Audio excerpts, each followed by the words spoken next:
request you to please give a big round of applause as all the speakers join us on the stage. Moving on, I would like to call upon Mr. N. Ravi Swaran, Co-Chair FICCI Defence and Aerospace Committee and Head Aerospace and Defence Strategic Business, Mahindra Defence Systems Limited.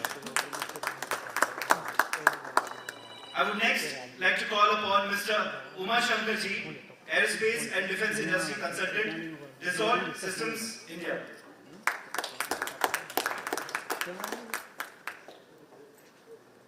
I would next like to welcome Mr.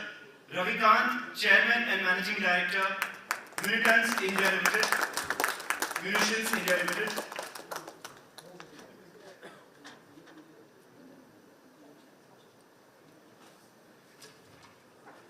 To give a quick brief about the event, Prime Minister Shri Narendra Modi Ji on October 15, 2021 gifted 7 new DSPUs to the country carved out of the erstwhile of OFB.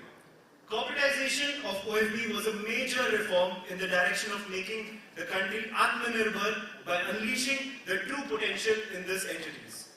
These DSPUs are moving smoothly on the path of progress with full autonomy, efficiency and accountability, while protecting the interests of its employees. The functional and financial autonomy provided to these new corporate entities, coupled with hand-holding by the government, has started reflecting in their performance. Within a short span of 6 months and have achieved the turnover of more than 8,400 crores, which is significantly considering the value of issue of erstwhile OFB during the previous financial years. Now, it gives me immense pleasure. I would like to invite Mr. Arundi Ramchandani. Sir, if you could please walk up and give your welcome address to the gathering present.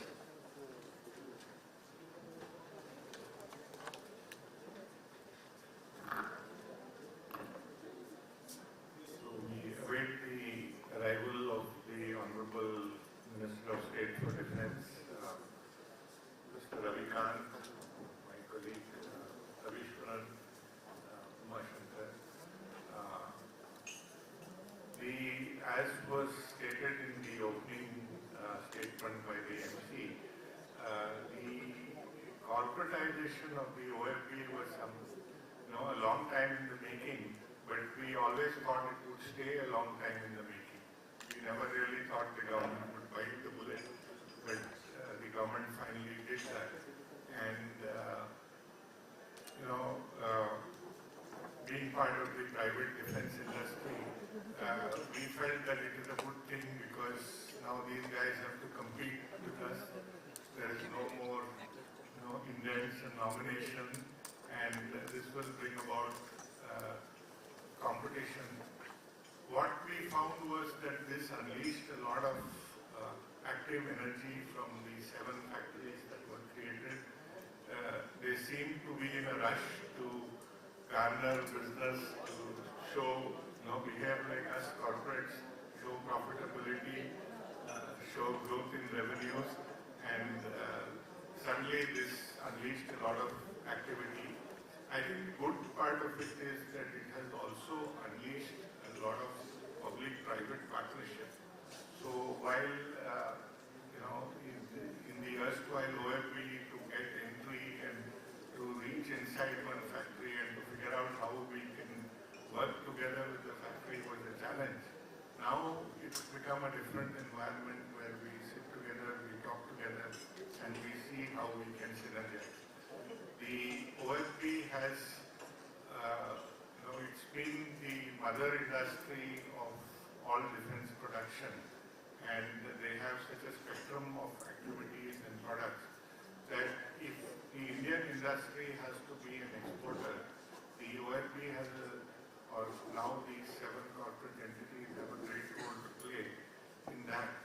And even for many of us who are part of the defense industry, without partnering with them, we would not be in a position to offer complete systems to the rest of the world. So I know for sure that my company has benefited from a lot of partnerships with the various corporates that have been created, and I think it's opened up a plethora of opportunities.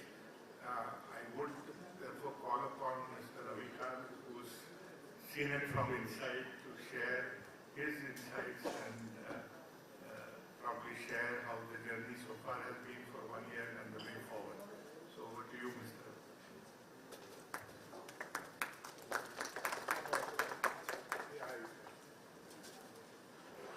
Thank you, sir. I would now like to request Mr. Ravikant, Chairman and Managing Director, Munitrans India Limited, to give a special address for the opportunities for the industry, sir. With a big round of applause, let's welcome him. Good afternoon. The dignitaries on the dais and the people from industry sitting in the audience. Once again, a very good afternoon to all of you. Mr. Ramchandani has asked me to take you through the journey of 1 year, how it has passed. On 1st of October 2021, the 7 companies were created out of OFB. And as he puts it, that somebody has taken a decision, because this decision was pending for quite some time, and the decision was taken, and 7 companies were formed. Every decision has got the pros and cons. Only we have to see whether the balance is towards what, the pros or the cons. When these companies were created, the biggest challenge was the human resource. Earlier, 41 ordnance factories were there, and it was possible to transfer the people from one factory to another factory, irrespective of that they were falling in which group. After the 7 companies were formed, the decision was that whoever was there at that point of time on 1st of October in a company remains in that group. Particularly at the officer level in government, the people keep moving, and sometimes it happens, because this is typical about the government, that somebody who has an expertise in weapon maybe is posted in ammunition, or somebody who has expertise in tank is posted to comfort. That happens quite often. And same thing happened here also. Because at that point of time, some of the people were posted like that.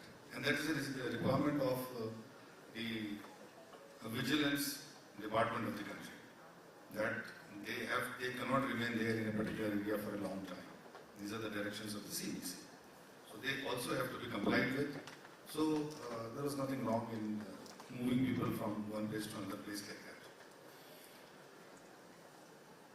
Then, when the corporatization decision was taken, again, people had a lot of apprehensions. The employees had a lot of apprehensions, because they had seen 2 corporatizations in past.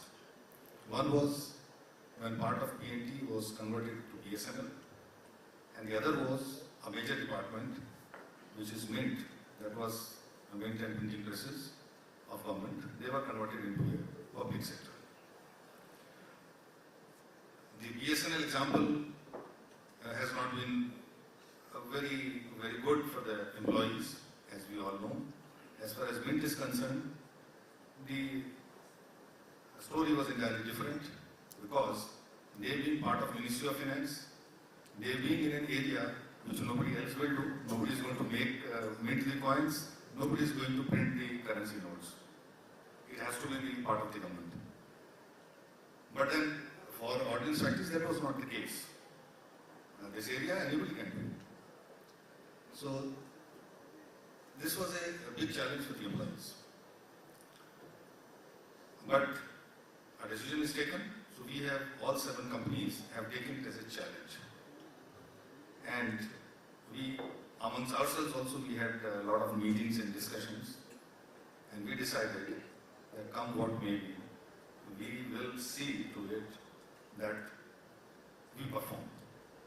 And we live up to the expectation of the government in whatever system, whatever setup we have been put in. With this, the first thing which was required was to have more orders. When we were formed as a company, the 7 companies had close to 60,000 crore as the outstanding orders available, which were placed by Army, Navy and Air Force at some point of time to be discharged in over a period of 5 to 6 years. So that was the figure roughly. And it was not equally distributed among all the groups. Like for ammunition manufacturing and for tank manufacturing, the order book position was quite healthy, whereas for others it was not that. So now the only option is we have to expand the customer base. So how to do that? Nobody is there in the country who is going to buy weapons other than the armed forces, and they have already placed the orders. So now where is the option? One has to look beyond the boundaries of the country, and that is what all the companies started doing. In that, we found at some of the stages, whatever is required in the international market, maybe the product to that specification is not available with us. So we need to modify the product, we need to modernize the product, or we need to upgrade the product. So for that, again, all the companies took a decision that let's go for collaborative approach with the Indian industry.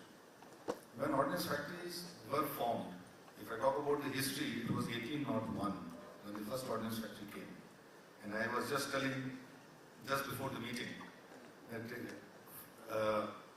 formally or in a structured manner, steel was for the first time melted in the country in ordnance factories only, which was metal and steel factory in Chapur, even before the plant of Disco had come. So, all these factories, that time there was a huge amount of backward integration. If you talk of a tank, the steel was melted in the country in ordnance factory. The barrel was forged in ordnance factory. It was machined in ordnance factory. The rest of the components were also machined in some factory, and from there it was going to the tank factory, and then they were doing the final assembly. So that kind of a backward integration was there. But probably today that was not the need of the hour. Everything need not be manufactured by the same company. So when these 7 groups were made, they were made based on the core competence of each group. The factories were aligned like that. So we started looking for collaboration with private industry, Indian industry, whether it's a private sector or a public sector, but Indian industry. In the process, we got very good collaboration, and we started developing new products. We started modifying the products. And if you see today, almost all 7 companies during last 1 year have come out with at least 3 to 4 products which they can say that were not existing 1 year before. And in defense, those who have worked with defense, people sitting here are experts, they know that it takes how much time to come out with a product. The kind of trials which are required, it takes enormous time. So this is what all these companies have done. As far as infrastructure is concerned, as far as core competence is concerned, there was absolutely no problem with the ordnance factories, but there were procedural limitations. After the corporation was made, to a large extent, there was some flexibility given in that, and the board of the companies were empowered to take many decisions which earlier were to have been taken in the South Block. So that was one of the major differences which had come. But again, coming back to the human resources, that is even today a challenge. Because defense is an area where the demand keeps on fluctuating. It will always not remain the same. If you see last 20 years, last 30 years, 40 years, it will be a sinusoidal curve for most of the countries. Unless you are so much known in the whole world that you keep producing, for the entire world. For which still, it's a long journey for us to reach or to claim for that. So, the factories started working in that direction, but the workforce, the manpower, that is to be convinced that don't worry, there is a work for you. If I talk about Munitions India, where I am working, I have been visiting the factories.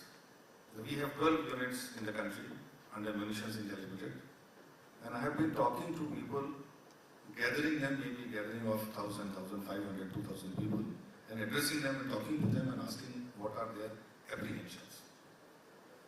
And trying to resolve those, trying to find solutions. Yes, some of the questions are for which still I also do not have an answer, but looking for that. Changes are coming, people are getting motivated, but it will take some more time. In Munitions India Limited, we thought of looking for the export market and tapping the export market. And I'm happy to share with all of you, during last 1 year, we have been able to get export order worth 1,500 crores from various places. And in this journey, the new products also we are coming up, and already we are having collaboration with many private companies, many other public sectors, and I look forward for more and more collaboration in developing the product, manufacturing the product. I have no hesitation in becoming the prime contractor or not becoming the prime contractor. In case if there is a company which feels that they will be better placed for getting an order by being a prime contractor, I am prepared to support that company for manufacturing that product. So with this idea, we have been having discussion with many companies. For human resources, the action which we have taken is for research and development. As far as ammunition part is concerned, there is no institute in the country which can impart this. Even if you go to engineering colleges, you won't find much. So we have some knowledge. The engineering institutes also have some knowledge. So we have tied up with IIT Madras and requested them that you please start MTech course in ammunition technology. Whatever practical part of it is concerned, the expertise will come from us.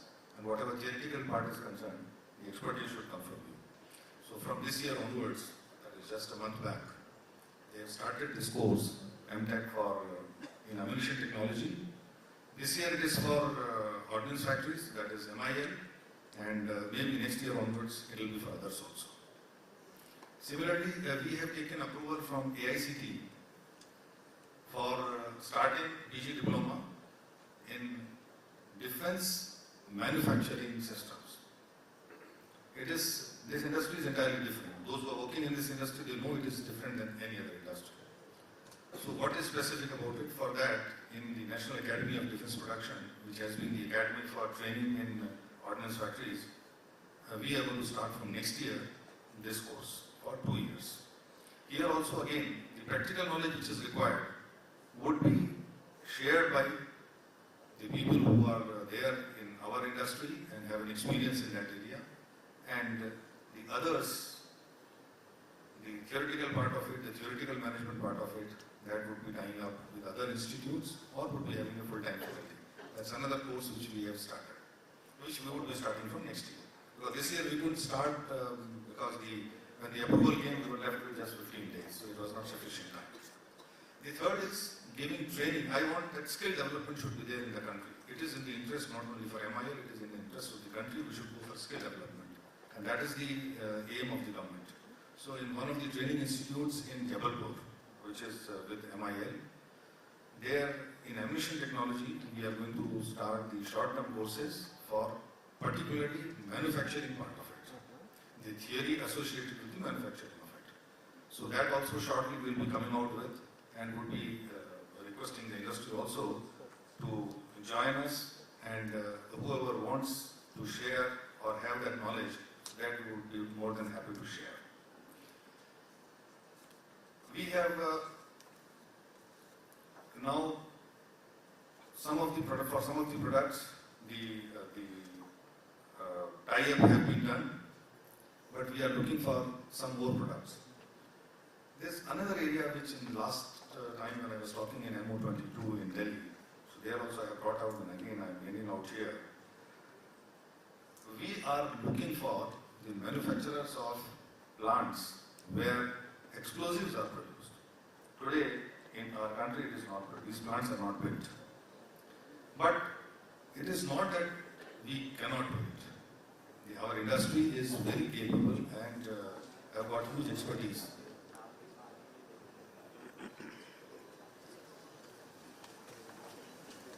I would like to continue the session again, sir.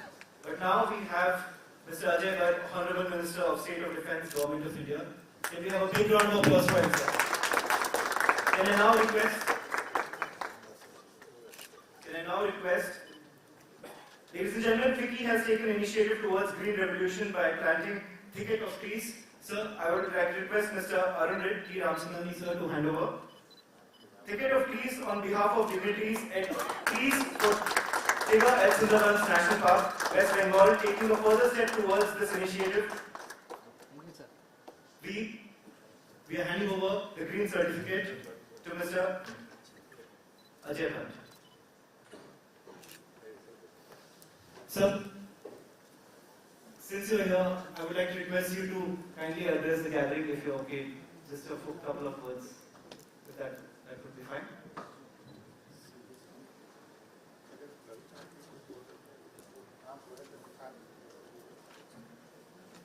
Sure.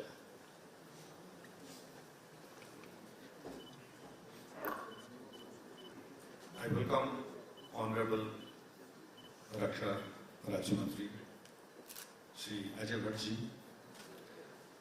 to this function. So I was talking about building the explosive plants in the country. Today, whatever explosive plants are there, they are all built abroad. We have the necessary know-how about it. We know what safety measures are required when the plants are built. And I invite the industry that they can come forward and can take up this challenge. And I can assure you, believe me, it's going to be a very, very decent business proposition. It's not that you would be making one plant and you feel that it's not going to be a profit-making business for me. No, definitely it will be. We need the plants for making propellant, we need the plants for making various kinds of explosives like TNT, RDX and all. Unless we increase the capacity, we will not be able to tap the international market. Today, if we see the scenario which is there world over, India stands a very good chance of exporting the ammunition. Given the fact that in Europe, many explosive plants have been closed, and China will have restrictions in many geographical areas. Similar may be the case with Russia for some more time. So this is a good opportunity, great opportunity for us. So in case if we can build these plants and create the capacity, augment the capacity, it will be very good for all of us. So I once again thank all of you for giving me a patient hearing and giving me an opportunity to share my thoughts. Thank you. I would like to thank Mr. Ravi Kansa, the Munitions India Private Limited. Not private limited. Not a problem. The government of India. Now I would like to request Adarniya Shri Ajay Bhatt ji, sir, if you would like to come forward and say a few words for the gathering. Could you please have a big round of applause?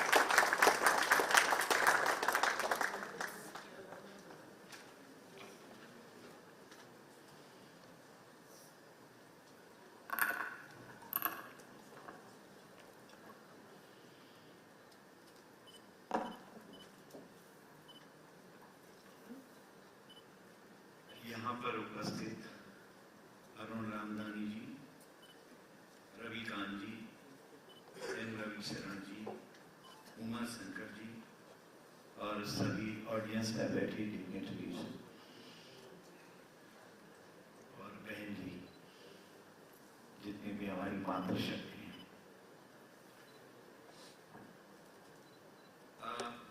ये 15 अगस्त को पिछली बार 2021 को देश में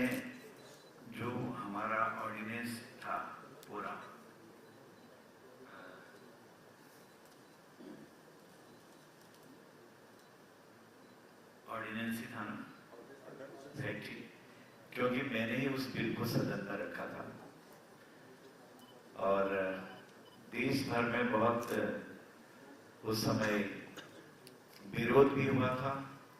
हमारे सारे कर्मचारी जितने भी थे उस समय ऑर्डिनेंस के, वो विरोध में खड़े हो गए थे।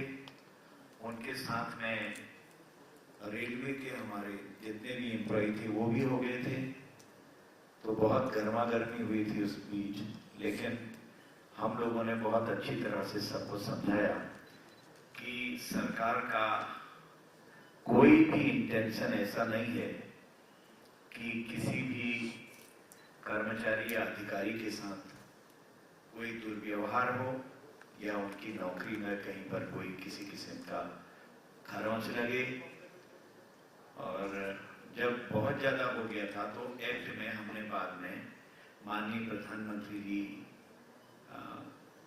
के पास सारे मैटर गए, तो उसमें फिर सनसेट क्लॉज भी रखी जो कैबिनेट से हुआ कि 1 साल तक आप चलाइए, अगर आपने कोई स्ट्राइक करी तो बहुत कठोर इसमें कार्रवाई होगी। और स्वतः ही 1 साल पूरा होने पर जो सनसेट क्लॉज रखी थी वो एक्ट का जो गंभीर मामले वाला पोर्शन है वो समाप्त हो जाएगा, हमने उस समय रखा था। तो जो 15 अगस्त 2021 को 7 DPSUs दी, वो अपने आप में एक बहुत ही महत्वपूर्ण निर्णय हमारा था। इतने सालों से ऑर्डिनेंस फैक्ट्री हमारी चल रही थी, कोई जिम्मेदारी ऐसी नहीं हो पाती थी कि किसी के ऊपर थोपी जाए। अगर एक कोई देहरादून में निर्माण कर रहा है तो दूसरा चेन्नई में है, तीसरा कलकत्ता में है बंगाल में, चौथा आपका पुणे में डाल दिया। तो इस तरह से 41 जगहों पर हम बिखरे पड़े थे। जो 7 DPSUs हमने बनाई, कम से कम आज हमारे CMD बैठते हैं, कर्मचारी हैं, सबको मालूम है कि हमें क्या करना है। अगर हमको माना कोई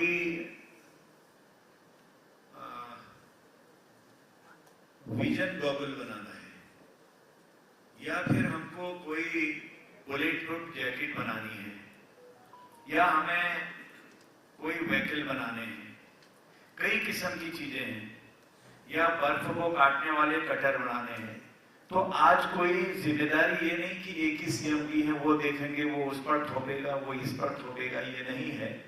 आज एक जिम्मेदारी जो वहां के CMD होंगे, वहां का जो बोर्ड ऑफ डायरेक्टर से होगा, उसके ऊपर है। और ये बहुत खुशी की बात है कि इतने कम समय में एक रिकॉर्ड हमने बनाया है।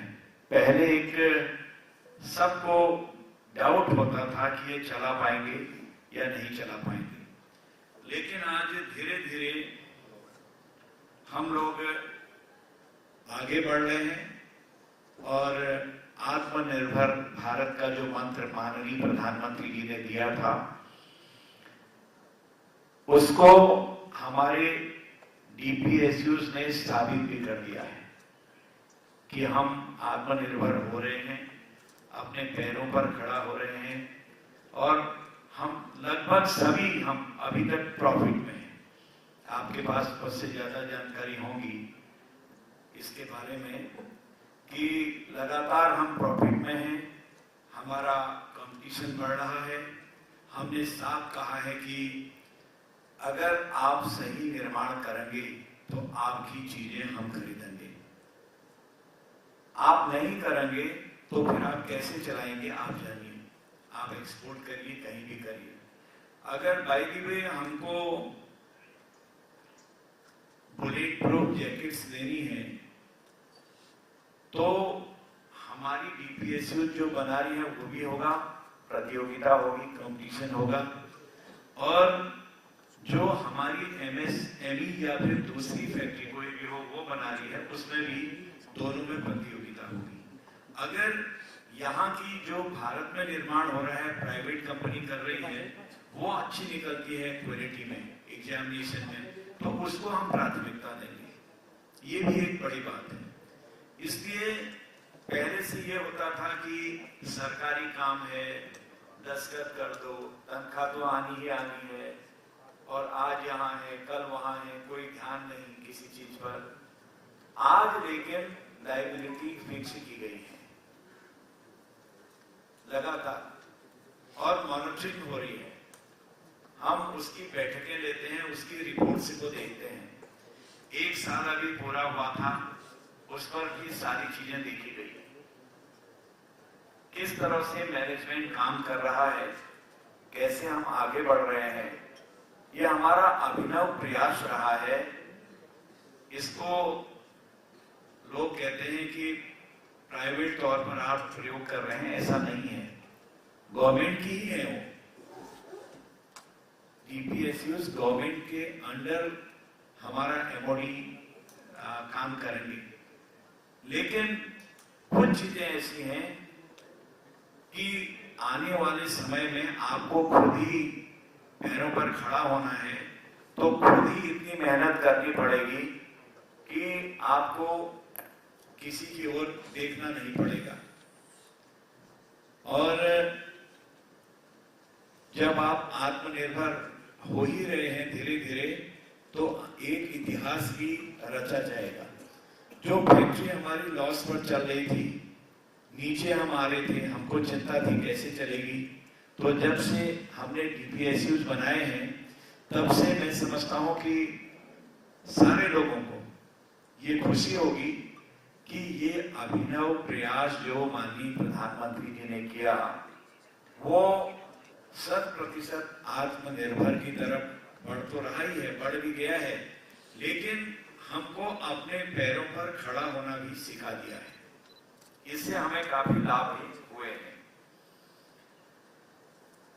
हम लोग अपने कर्मचारियों के प्रति पूरी तरह से उत्तरदायी हैं। लोग कहते हैं कि कर्मचारियों की चिंता नहीं करते हैं, कर्मचारियों के बारे में कोई परवाह नहीं करते हैं, ऐसा नहीं है। कर्मचारी हैं तो तभी हमारे डीपीएसयू चलेंगे। उसका मैनेजमेंट, उसके अलग अलग पार्ट्स बने हुए हैं, कौन क्या देखेगा, कैसे देखेगा, टेक्निकल जो लोग हैं वो क्या करेंगे, और उनकी मॉनिटरिंग कैसे होगी, किसी को परेशानी है तो उसको कैसे देखेंगे। मेडिकल फैसिलिटीज के बारे में थोड़ी बात आई थी, स्कूलिंग के बारे में कैसे पढ़ेंगे, उनके बारे में भी चिंता की जा रही है। हर प्रकार से हम अपने कर्मचारियों को हर हालत में सपोर्ट करना चाहते हैं। कहीं पर भी उनको अगर परेशानी हो गई तो फिर से डीपीएसयूज काम नहीं करेंगे। मैनेजमेंट ऐसा होता है, आपको तो पता है, आप सारी चीजें जानते हैं, चाहे परिवार हो, चाहे कोई प्रतिष्ठान हो, चाहे कोई पॉलिटिकल पार्टी हो या देश हो, अगर मैनेजमेंट नहीं होगा तो मैनेजमेंट नहीं होने के कारण परिवार भी बड़े बड़े बिखर जाते हैं। 4 बेटे हैं, एक ही काम कर रहा है, 3 सोए रहते हैं, पलंग तोड़ते हैं, कभी कहाँ कोई पिक्चर जा रहा, कोई ताश खेल रहा, कोई वाइन पी रहा, कोई क्लब में जा रहा है, तो एक भी कब तक करेगा? वो धीरे धीरे लड़खड़ाने लगते हैं।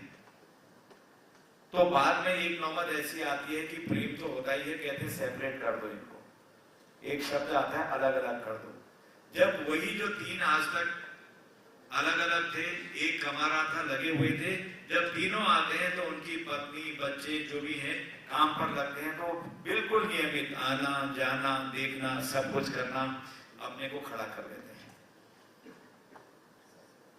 तो मैनेजमेंट देखिए, एक छोटा उदाहरण हमारे पास मैनेजमेंट का है।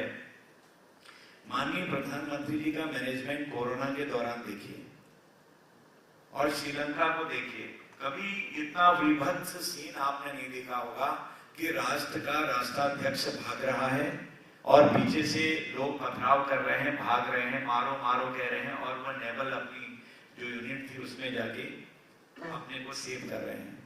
और उनके जो कमरे हैं वो सारे खुले हैं, बेडरूम में कोई लेट रहा है, कोई पिक्चर ले रहा है, उनकी कुर्सी पर बैठ के अपनी फोटो खींच रहा है, और जो उनका स्विमिंग पूल था उसमें तैर रहे हैं। इतना विभत्स सीन कभी नहीं देखा। और आज मैं देख रहा हूं मैनेजमेंट में, डिफेंस को भी देखने का मौका मुझे माननीय नरेंद्र मोदी जी ने दिया है, तो जो उनके ऑफिसर्स हैं, अगर वो ट्रेनिंग लेने के लिए वो हमारे यहाँ आते हैं तो उनके पास किराए के लिए पैसा नहीं है। मैंने कल श्रीलंका के लोगों के साथ बहुत, उनके डिफेंस मिनिस्टर जो थे, काफी देर तक वार्ता हुई द्विपक्षीय। वो हमसे मांग भी कर रहे हैं, सब कुछ मांग रहे हैं, हमको ये दे दो, हमको वो दे दो, हमने दिया भी है, और तो और डीजल पेट्रोल तक हमने भिजवाया है, कई चीजें वहां दी हैं। लेकिन फिर से मैनेजमेंट बहुत अच्छा नहीं कहा जा सकता है। जब ऑफिसर्स के लिए आपके पास डीए नहीं होगा तो वो काम कैसे करेगा, ये विचारणीय प्रश्न है। पर इतना ही अंतर है, अगर 1 साल तक हमारे वहां कुछ भी कमाई ना हो, माना फेलियर हो जाता है हमारा, जो हमारा आर्थिक तंत्र है, अगर वो फेलियर हो जाता है, तो तब भी 1 साल तक के लिए हम सब के लिए खाने पीने के लिए सारे संसाधन हमारे पास उपलब्ध हैं। हमारा ये मैनेजमेंट है। एक वो देश है जो लड़खड़ा गया, जिसने साफ बोल दिया हम दे ही नहीं सकते हैं आपका पैसा, साफ बोल दिया। अब हम लोग लगे हैं फिर भी वसुधैव कुटुंबकम, सारा विश्व को हम एक परिवार की भांति देखते हैं, पड़ोसी देश है, हम लगे हैं।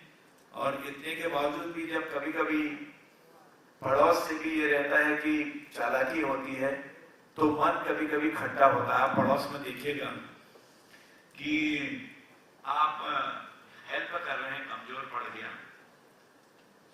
और पड़ोसी कभी कभी क्या कर देता है कि आपसे तो बनाए रखेगा, हेल्प लेगा, लेकिन कोई दूसरा ऐसा होगा जो आपसे बैर रखता होगा, उसको अपने वहां पनाह दे देगा। तो ऐसे में थोड़ी थोड़ी दिल में दुख सा होता है, लेकिन इसके बावजूद भी हम अपनी नैतिक जिम्मेदारी को निभाने में कहीं पीछे नहीं रहते हैं, लगातार आगे बढ़ते रहते हैं। अभी जो मैंने आंकड़े देखे हैं 2022-23 के लिए, जो 7 डीपीएसयू हैं हमारे, इनका बिक्री का लक्ष्य हमने 17,000 करोड़ इतना अनुमानित किया है। ये पिछली जो तुलना है उससे काफी अच्छा है।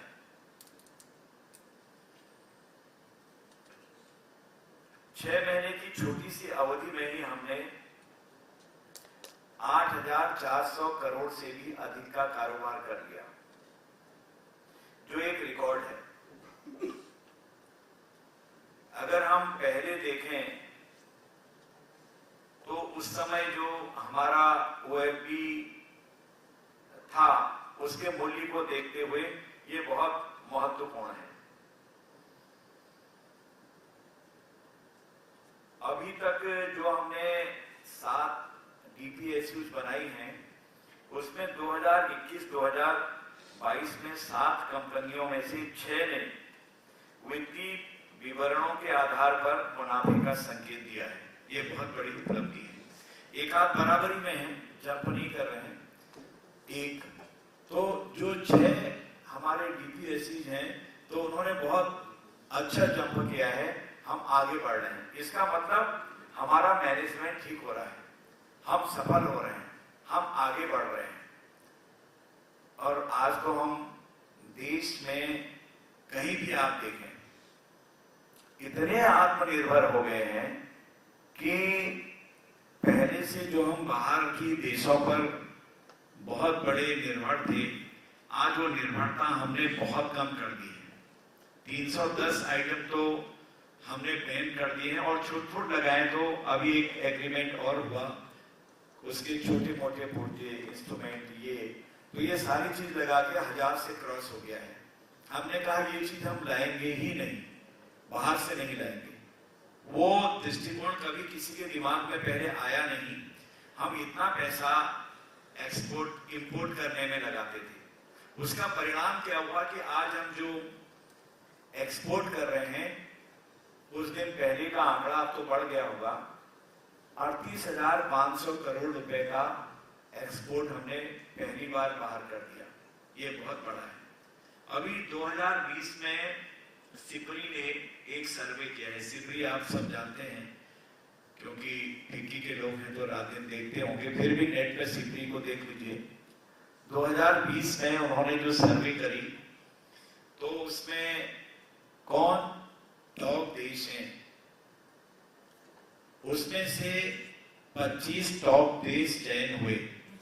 पहली बार हमारा और आपका देश भारत 25 टॉप देशों में आया, इससे पहले नहीं आया। रक्षा के क्षेत्र में हम लगातार आगे बढ़ रहे हैं। इंडिजिनस हमने सारी चीजें बना दी हैं। अभी आपने देखा है हेलीकॉप्टर हमारा जो HAL ने बनाया था, पूरा लैस है पूरी तरह से। जिस तरह से अपाची हमारा बाहर का हेलीकॉप्टर है, उससे कम ये भी नहीं है। कई ट्रायल लेने के बाद सेना ने उसको अभी अपने में शामिल कर लिया है। वायुसेना ने प्रचंड उसका नाम दिया है। तो ये सब मैनेजमेंट के कारण हो रहा है। आपने देखा कि INS विक्रांत लगभग 20,000 करोड़ का राष्ट्र को समर्पित किया। इंटरनेशनल लेवल पर हम आ गए। ये मैनेजमेंट है। आपने देखा फ्रांस को हमने पीछे किया, हम 6ठे नंबर पर आर्थिक शक्ति बने। और आज तो हमने बहुत बड़ा काम कर दिया मोदी जी के नेतृत्व में, उनके मैनेजमेंट के कारण, कि जिन अंग्रेजों ने हमको गुलाम बनाया। आज भी हम इंग्लैंड वगैरह जाते, जो पुराने लोग हैं जो भारत में रहे, बचे तो नहीं होंगे, उनकी औलादें जिन्होंने सुना है बड़ी ही दृष्टि से देखते हैं। हालांकि ऐसी स्थिति नहीं, उनको भी पीछे कर कर हमने अब 5वें नंबर पर हम आगे, 5वीं आर्थिक शक्ति हम विश्व में बन गए। ये तो इतिहास रच दिया हमने। ये सब मैनेजमेंट के कारण हो रहा है। एक व्यक्ति ने कहा, मेरे पास 100 साल पुराना शहद है। दूसरे व्यक्ति ने कहा, समूह में जहां कहा, दूसरे व्यक्तियों ने कहा कि यार थोड़ा थोड़ा हमको भी चखा दो। उसने कहा, अगर मैं सबको चखाते रहता तो ये 100 साल पहुंचता। यानी कि उसका मैनेजमेंट था उसको संभाल के रखना, दबा दबा के, दबा दबा के, दबा दबा के। आप अपनी भी जेब देखिए, हम भी देखेंगे। बाजार जाए, 10,000 रुपए ले जाए, जो फूकना है फूक दें, जो खरीदना है खरीदोगे, बच्चों से शीशे में उड़ा देंगे। अगर आप कहेंगे बेटा क्या जरूरत है, शौक से ये ले लो, इसकी है ये ले लो, मन कहीं दूसरी जगह गया, ज्यादा कीमती है नहीं, इससे रोक दो, अगली बार कर लेंगे, मान जाएगा। अगर आपने खोल दिया तो पता नहीं लगेगा कि खजाने से पिताजी का, माताजी का कितना आ रहा है। वो कहेंगे भंडार भरा है, निकालो और निकालो, ले चलो। तो धीरे धीरे धीरे धीरे मैनेजमेंट डगमगाने लगा है। आपने देखा होगा कई लोग ऐसे होते हैं अरबपति, और उनकी स्थितियां विचलित हो जाती हैं कुछ समय के बाद मिसमैनेजमेंट के कारण। और कई लोग ऐसे होते हैं छोटेपन से निकलते हैं और एकदम बड़े हो जाते हैं। और कोई ऐसा होता है कि वो मजदूरी करता है लेकिन मैनेजमेंट ठीक है, पैसा लाता है घर, आटा 1 किलो, थोड़ी तेल, थोड़ी नमक, खाना खाता है। हालांकि इस फोरम पर आपके लिए ये बात बड़ी मजाक सी लगेगी। और बच्चे से कहते हैं कि बच्चा जानता कुछ नहीं है, बेटा पढ़ो ना, पढ़ बेटा, अपनी लोकल भाषा में पढ़ो बेटा पढ़ो। सुबह उठ जाती है पत्नी, गाय को धोने भी जाती है, घास भी दी, बेटे को थपकी दी जाती है, उठ पढ़ पढ़ पढ़। जानते कुछ नहीं है, औखा नहीं जानते हैं। वैसे ही पिताजी का हाल है, मजदूरी करने सुबह चले जाते हैं, फिर रात को लौटते हैं, यही रूटीन पर है। जब बेटा पढ़ के निकलता है तो फर्स्ट निकल आता है। और आपने देखा होगा, सुना भी होगा, जो रिक्शा चलाते थे उनका बेटा IAS निकला, अभी कमिश्नर हो गए शायद कहीं। आप लोग, बहुत लोग जानते होंगे, बुद्धिजीवी हैं सब यहाँ। वो मैनेजमेंट के कारण हो गया, कुछ नहीं जानते। और एक घर ये होता है, बेटा मेहनत कर रहा होता है सीरियसली कड़ी मेहनत करता है और पिता रात में आता है तो घोंट लगाकर चुपचाप सो जाते तो अच्छी बात थी। लड़ना झगड़ना, क्या कर रहा रात में, माँ से लड़ना, ये करना, पड़ोसी आता है तो उसको झगड़ना, तू कैसे आ गया, और यहाँ तक मुकदमा हो जाता है, केस चलता है और वो घर धीरे धीरे धीरे बर्बाद हो जाता है। जो कंपटीशन की तैयारी कर रहा था वो कहता नहीं रहता हूँ यहाँ, घर ही छोड़ दो, वो भाग जाता है। ये परिवारों की बात बता रहा हूँ। मिसमैनेजमेंट है, पैसा था, सब कुछ था और आपने को सुधार के टॉप पर ले जा सकते थे लेकिन नहीं कर पाए। एक हल्द्वानी जगह है उत्तराखंड में, वहां एक व्यक्ति रिक्शा चलाते थे। मैं उनके घर गया उनके बधाई देने के लिए, उनकी बेटी को और उनको, और अब वो शायद ट्रक चलाते हैं, उससे रिक्शा छोड़ के ट्रक रिक्शा रखा है, छोटे मोटे काम कर लेते हैं बहुत गरीबी से। हिमांशु पांडे शायद है, हिमांशु पांडे उसका नाम है। मैं घर गया उसको बधाई देने के लिए। उसने सीडीएस का टेस्ट भारत में टॉप कर दिया, भारत में टॉप। बड़े बड़े लोगों के बेटे हैं जो रात दिन कर रहे हैं, कर नहीं पा रहे। पतला दुबला सा फर्राटेदार अंग्रेजी बोल रहा था और अच्छी सी मैंने पूछा बेटा कैसे कर रहे हो, कहते बस ये ईश्वर की कृपा रही। मैंने कहा क्या रूटीन था, और रूटीन यही था पिताजी शाम को आते थे, मैं घर में पढ़ते रहता था और कहते थे पढ़ा, आज कुछ पढ़ा। मैंने कहा कुछ बताते थे, नहीं पिताजी उतना जानते नहीं है, मैं खुद कर लेता था। कहीं पूछना हो तो मैं अपने सीनियर से पूछ लेता था। तो देखिए ईश्वर ने एक बार मैनेजमेंट ठीक हो गया उनका, चाहे घर में कमजोरी थी, और इस तरह कर दिया कि जो सीडीएस में निकल गया वो कभी यहाँ का थल सेनाध्यक्ष बन सकता है। इतने छोटी उम्र में जिसने टॉप कर दिया तो पीढ़ियां सुधर गई। वो गरीब का बेटा होगा, उसकी जनरेशन कल को गरीब की नहीं होगी, आर्मी के चीफ की संतान होगी। अगर वो ऐसा नहीं करेगी वो फिर डाउन को आएगी। ये मैनेजमेंट है। तो ये जो हमने ये ऑर्डिनेंस की डीपीएसयूज बनाई ओएफबी की, तो ये हमारे मैनेजमेंट के कारण हुआ है और ये ब्रेन है मोदी जी का। कहीं भी देख लीजिए आप, चाहे कोई कुछ कहे, इसको पॉलिटिकल बोले कहे, माने या न माने, आज कई लोग ऐसे लोग हैं जो उनका लोहा मानते हैं। अगर इनको इस तरह से हम लोग डिसेंट्रलाइज नहीं करते, ऐसे यूं था आज तक, हमने यूं कर दिया, मोदी जी ने कैबिनेट में लिया, यूं कर दिया, उनका देखी जाएगी, करो ना, आगे बढ़ेंगे। जब प्राइवेट लोग अपनी फैक्ट्री खोलते हैं वो आगे बढ़ रहे हैं। हमने तो सारी सुख सुविधा दी है, हम तनख्वाह भी दे रहे हैं, सारी चीजें दे रहे हैं, लेकिन क्यों आगे नहीं बढ़ रहे हैं, हम लॉस में क्यों जा रहे हैं? एक साल से कम समय, एक साल ही पूरा हुआ है अभी, तो उसमें देखिएगा हम आगे छलांग लगा रहे हैं। हमने एक्सपोर्ट कर दिया है, कर रहे हैं। इसी तरह से रक्षा के क्षेत्र में भी हम एक्सपोर्ट में बहुत आगे बढ़ गए हैं, एक से एक नई चीजें बना रहे हैं। मैं आज आपको यहां पर बताना चाहता हूं, जो आपका सेमिनार हो रहा है यहाँ पर, जिस दिन हमने इंजन बना दिया, जिस दिन इंजन बना दिया, उस दिन हम ग्लोबल लीडर बन जाएंगे, पक्का मानिए आप। इतनी कमी रह गई हमारे पास और लगातार काम हो रहा है, रात दिन काम हो रहा है, रात दिन काम हो रहा है। अभी हम जो आज ऐसे बैठ पा रहे हैं, ये भी एक मैनेजमेंट है। अगर हमने 3 डोज नहीं लगाई होती शायद नहीं आती, स्थितियां खराब हो गई थी। कहीं मोहल्ले में अगर कहीं पर कोरोना हो गया, उधर मत जाना, खिड़की बंद करो, कोरोना हो रहा, बाहर मत घूमो बच्चों से। और आपने देखा उसके बाद आज कम से कम कोरोना है इस समय भी, कितने लोगों को है, 2-4 छींक आती है, निकल जाता है, होता कुछ नहीं है। ये भी एक मैनेजमेंट है। उस मैनेजमेंट में भी हमने पर्यटन के क्षेत्र में देखा, देखो अपना देश चला दिया, हम नीचे आ रहे थे, देखो अपना देश। अगर किसी ने ऑटोबायोग्राफी ऑफ ए योगी किताब पढ़ी हो, हिंदी में योगी कथामृत है, उसको कभी पढ़ी है, उसकी केप जो महावतार बाबा ने जिस केप में लाड़ी महाशय को ज्ञान दिया, वो हमारे यहाँ है, लोगों को पता ही नहीं था। जैसे ही लोगों को पता लगा लोग भागने लगे। त्रिजुगी नारायण एक ऐसी जगह है जहां पर भगवान शिव जी ने माता पार्वती जी से विवाह किया। उसका अभी भी अग्नि प्रज्वलित हो रही। कई हजार साल पहले विवाह हुआ होगा, अग्नि प्रज्वलित हो रही। आज लोग बड़े बड़े लोग उसमें अपने बच्चों का विवाह करा रहे, लेकिन हमको तो पता ही नहीं है। कई लोगों का अपने देश में ऐसे ऐसे हिस्से हैं। उसमें भी हमने गिरते हुए पर्यटन को अपने मैनेजमेंट के कारण बढ़ाया है। इसलिए मित्रों, मैं सौभाग्यशाली हूं कि आपने मुझे यहाँ बहुत अच्छी जगह पर बुलाया और फिक्की जैसा बहुत ही सम्मानित ऑर्गेनाइजेशन जो है हमारा, वो भी अपने मैनेजमेंट के कारण जाना जाता है।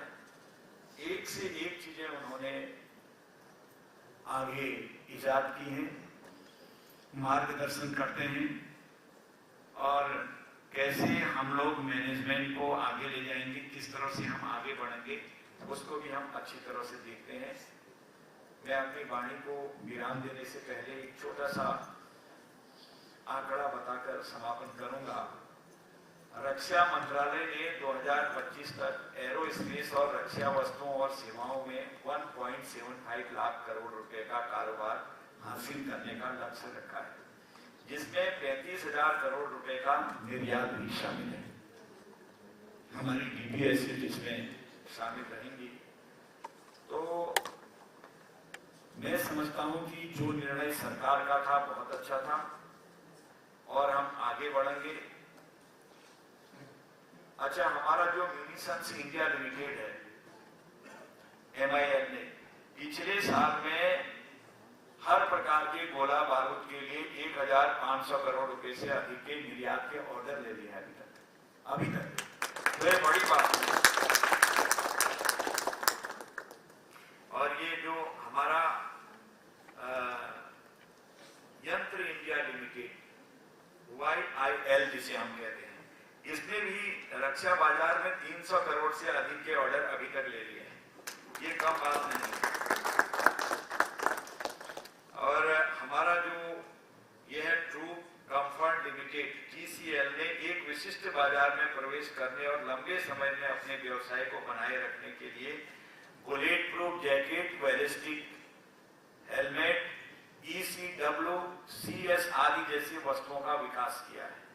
तो इस तरह से जो हमारे DPSC हैं वो पीछे नहीं जा रही हैं, आगे बढ़ रही हैं। सरकार का ये कदम बिल्कुल ठीक था और इसी तरह के मैनेजमेंट आगे भी कई क्षेत्रों में हमारे होते रहेंगे। मैं आभारी हूं कि आपने मुझे यहाँ पर बुलाया और इतनी अच्छी आपकी गैदरिंग है और इसमें एक से एक बढ़ के विद्वान यहाँ पर हैं और मैं आपको धन्यवाद देता हूँ और आपको ये विश्वास दिलाता हूँ कि हमारे DPSC बहुत अच्छा प्रदर्शन करेंगे और फिक्की द्वारा आयोजित इस सेमिनार के यशस्वी होने की हृदय से कामना करता हूँ। धन्यवाद। भारत माता की जय।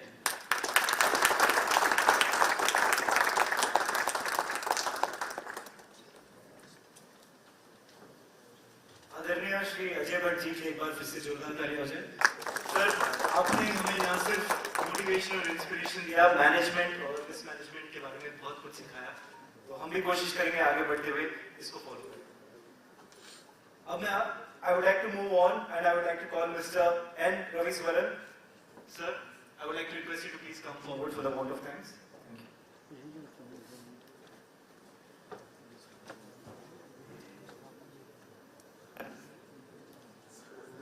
Honorable Minister,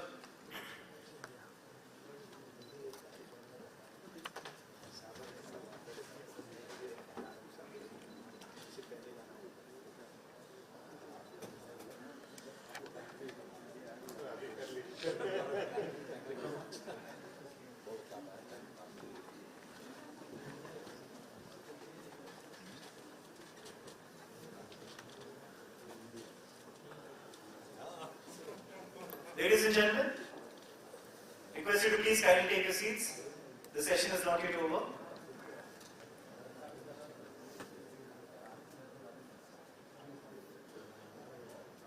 I would like to request Mr. Ashish Kansal ji, sir, if you could please walk up to address us on the opportunities of enhancing exports through public-private partnership.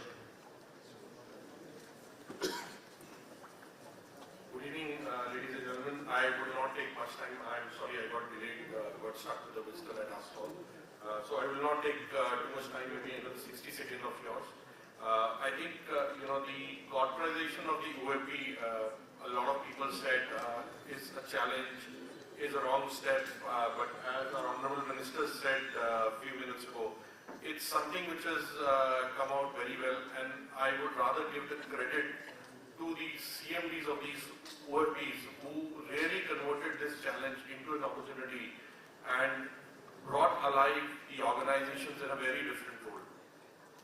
Today we all see these organizations excelling not just in the Indian market but picking up export orders which were unseen and unheard of from these organizations.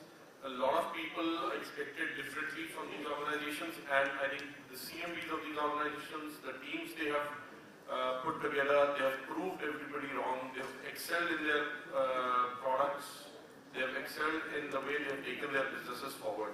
And this is what also opens the doors for the private industry today to collaborate with them, to cooperate with them in much different ways.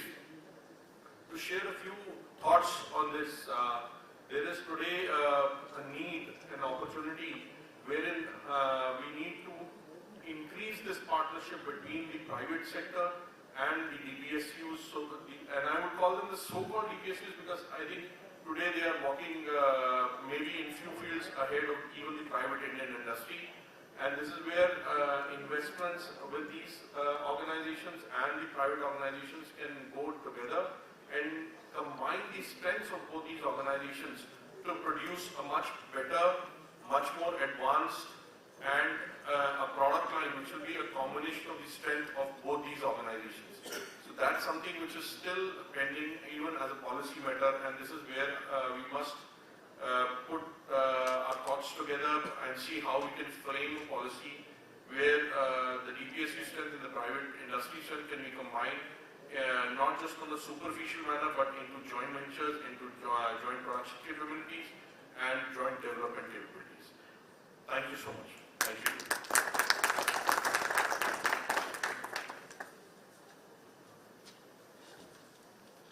Thank you, sir.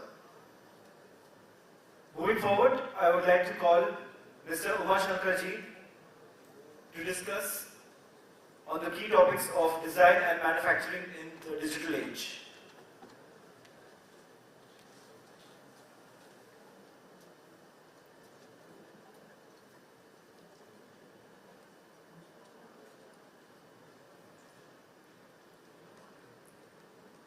So, good evening everyone. So, my name is Umashankar. Firstly, I want to congratulate OFB for 1 year journey of corporation. I think it's a great achievement. Now, I just wanted to share my views in terms of digital transformation. What OFB can actually do. Certainly, it's an idea. It's something which we could debate and discuss.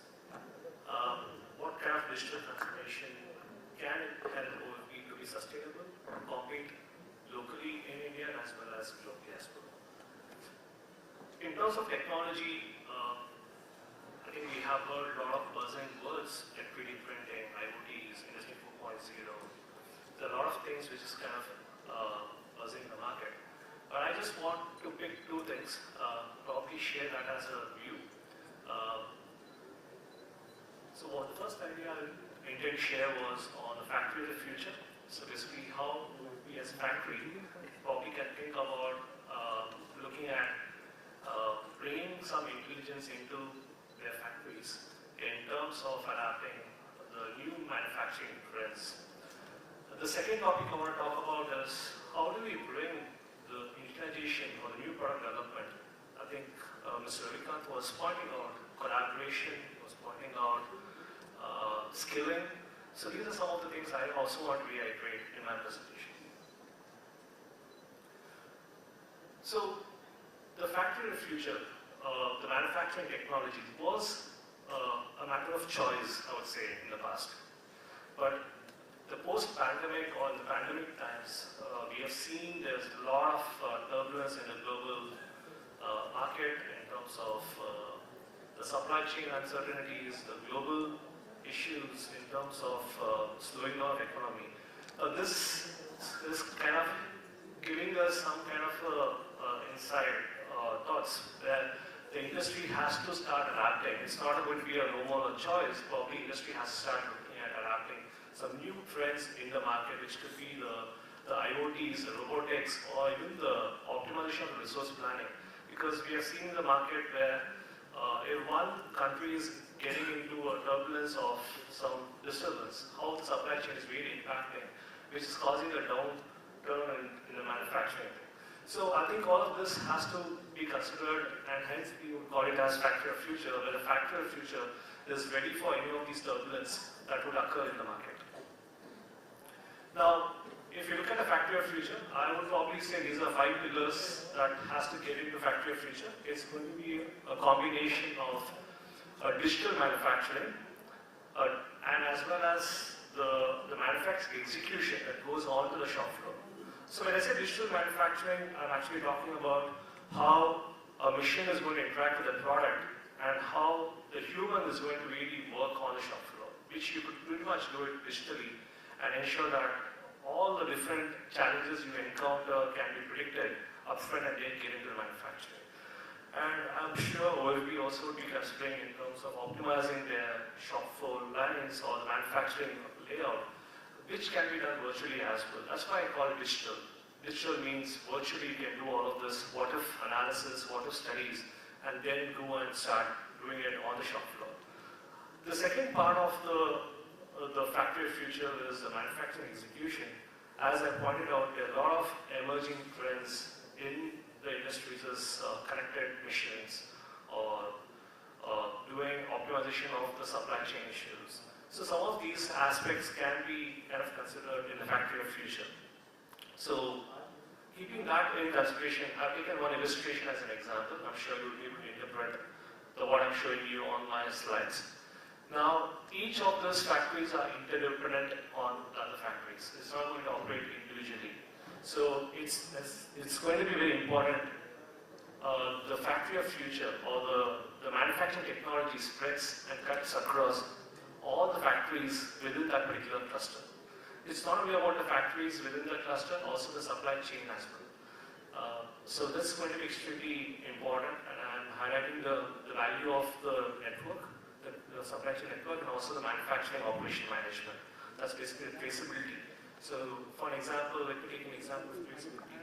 If there is a defect post-manufacturing, I should go back in time and probably see which machine, which kind of material I was using for causing that kind of damage. The traceability or the data that goes into the manufacturing process has to be recorded and has to be looked at in time.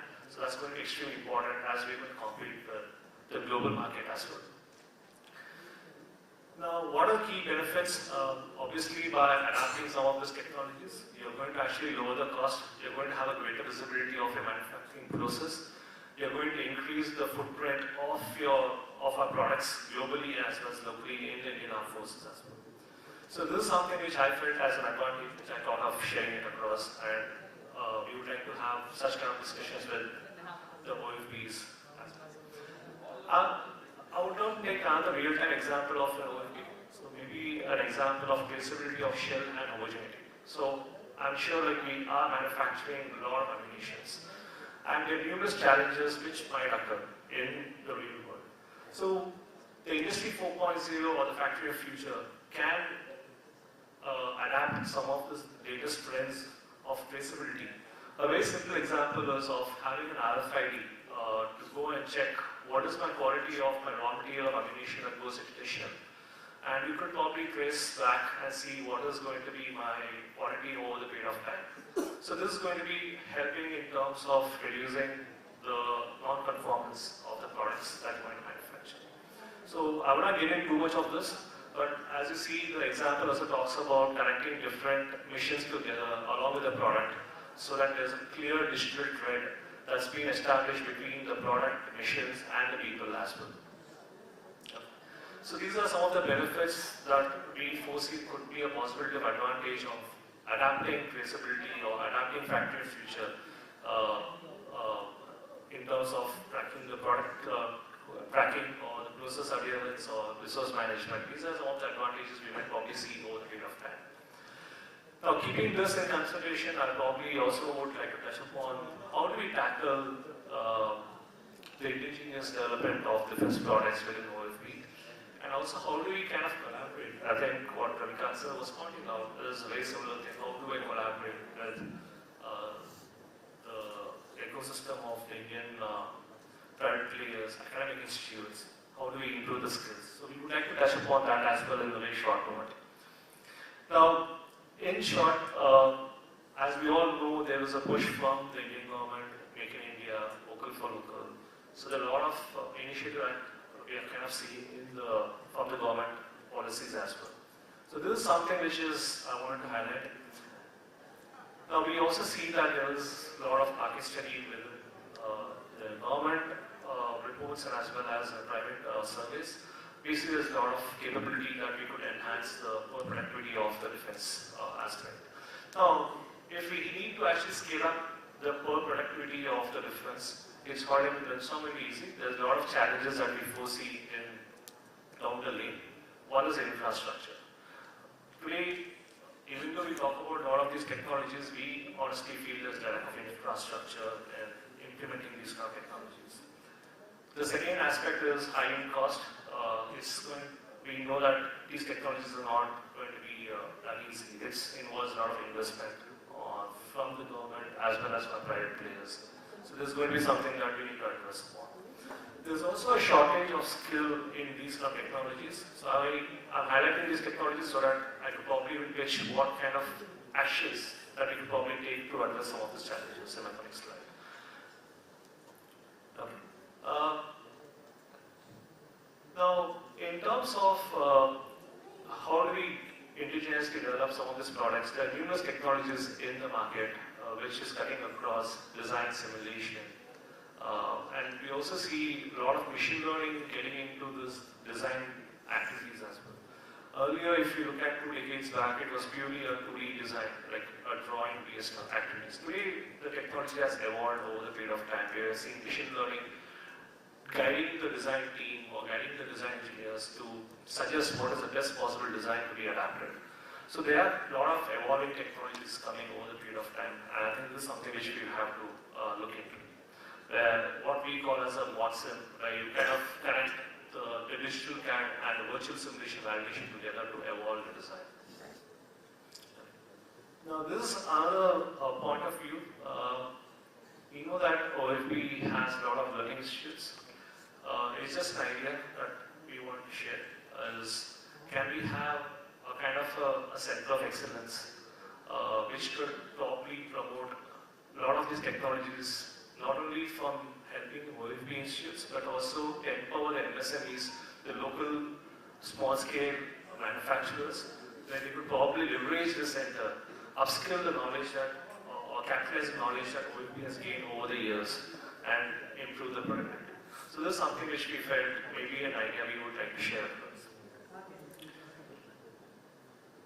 So this is the proposed idea. So all we are trying to highlight here is having a hosted infrastructure which will connect people cutting across the industry, the small medium enterprises, academic institutes, and also some of the IDs that the previous speaker was talking about. There's a lot of knowledge that's being kind of it's being learned over the years and years, such as processes, best practices. This could be also shared across in this kind of a hosted infrastructure, so a common platform cutting across. And also the products, basically what we end up doing is manufacturing of products, and product has to be part of the center of all of those activities. So we are looking at connecting people to process to products on a common hosted platform approach. So this is again an illustration that we want to share. Probably a center of excellence connecting the various factories, suppliers, and also the academic partners. And if you kind of look at each of these, the domains that you're looking at, it need not be a common domain cutting across all of them. It could be a very specific domain for each of those particular institutes. So this is something which we could probably explore. Now, this is not something which we came out as it is. This is something which is well tried and proven.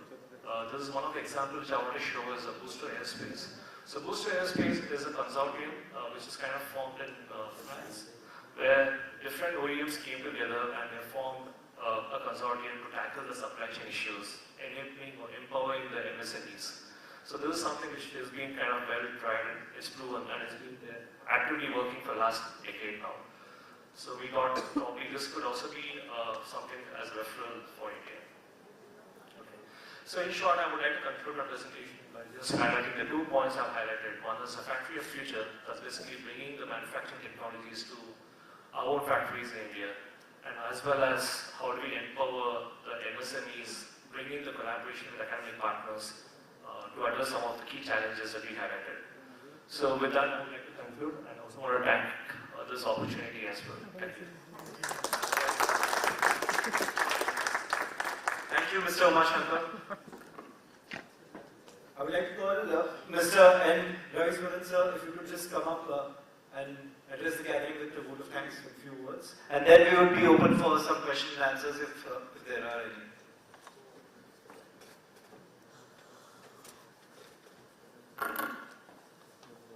Good evening, ladies and gentlemen. It's my pleasure to thank the distinguished panel here, Mr. Arun, Mr. Vikram, my good friend Ashish Mitchell, and my new friend Umashankar. No, I was reviewing me. It's been very good to hear Mr. Vikram when on the central theme of corporatization of OFB, the challenges that he's been through, challenges his colleagues have been through. But I would also like to place on record, these are the challenges that we have been through in the private sector for very long. There is no guarantee of tomorrow. We strive for tomorrow, and we have been striving for tomorrow all these years. So, I think welcome. If I may say so. That's absolutely in the lighter vein, but it stands to thank all of you that have participated, and given the paucity of time, we will move on to the next session, which is the panel discussion. Corporatization is each factory an SBU, a strategic business unit, which is profitability is being measured, let's say periodically. Is there any plan to share excess assets like land or other national uses? The second question is, how do you plan to retain talent, especially where private firms will try to poach them? Have any steps been taken to transform the work culture to match that which is in successful corporate firms like L&T and Tata's? Third question is, have you taken on any dual-use products or diversified into commercial ones to fill the period when military orders are low? Fourth one, have you considered tying up with any foreign manufacturing research centers which provide designs for efficient plants? Is making these plants in India profitable? You had said that the private sector should get into this. Is it really profitable? If so, what are the areas where we have a comparative advantage and what is the market in the world? As the level of self-reliance or being indigenous content increases, will production get costlier and therefore your products will lose their price competitiveness in the global market? Will that happen? And finally, are the private industry and DPSUs now competing on a level playing field? For Mr. Umashankar of Dassault, I have one question. The excellent presentation that is given. And the key challenge, I think, is going to be how to get the Indian workforce to move up that skill level, right?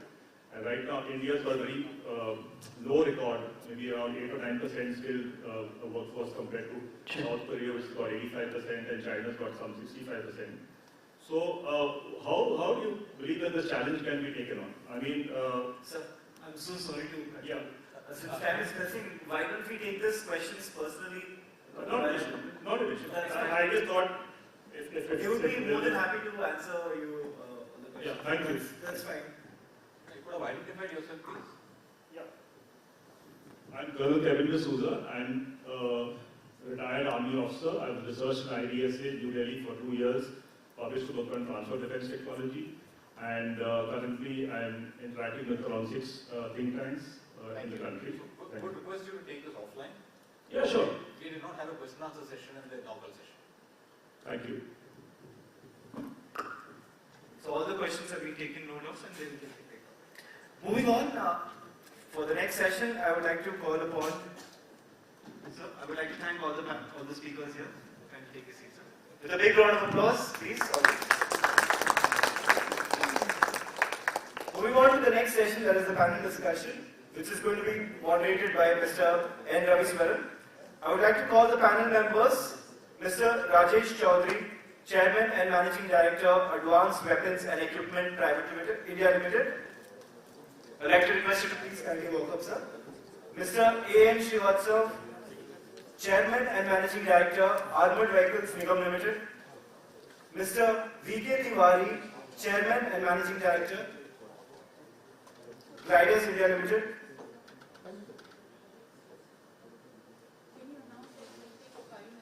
Yes, we're just calling on the name, sir. We'll just take 2 minutes so that before we set up the stage and then you can join us. Just request you to please be here. Mr. Atul Gupta, Director Operations, Troop Comforts Limited.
Now I'd like to request Mr. Rajesh Chaudhary, sir, if you could join us on the stage.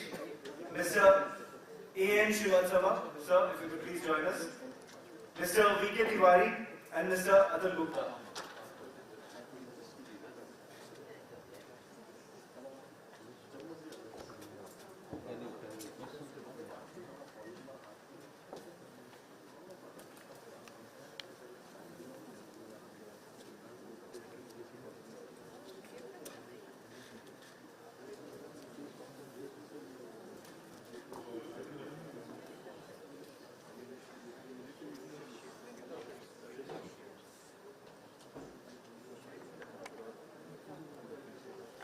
I would like to request Mr. N. Raviswaran, sir, if you could please moderate this session for us.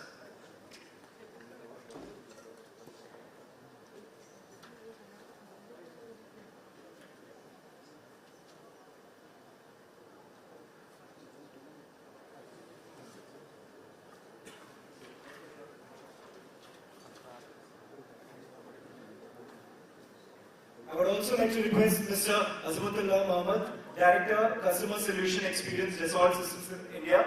If you could also please join us, sir.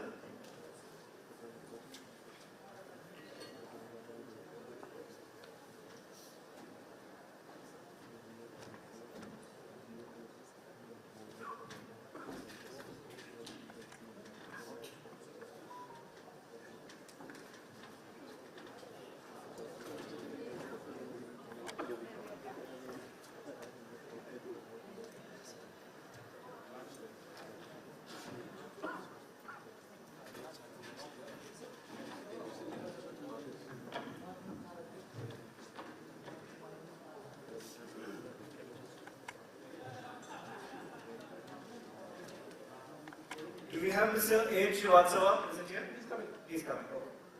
And Mr. V.K. Tiwari?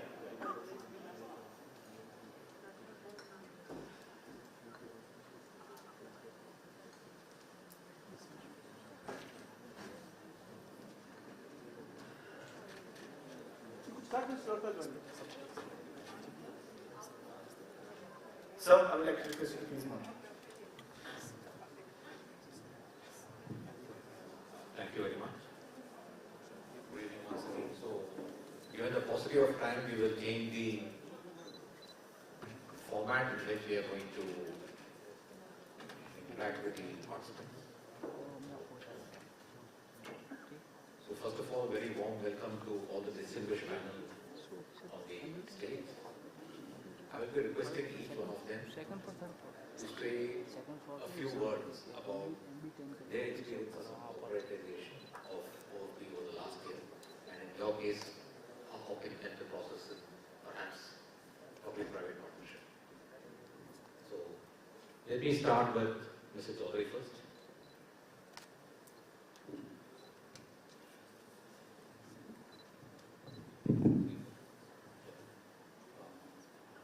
Can I speak from here?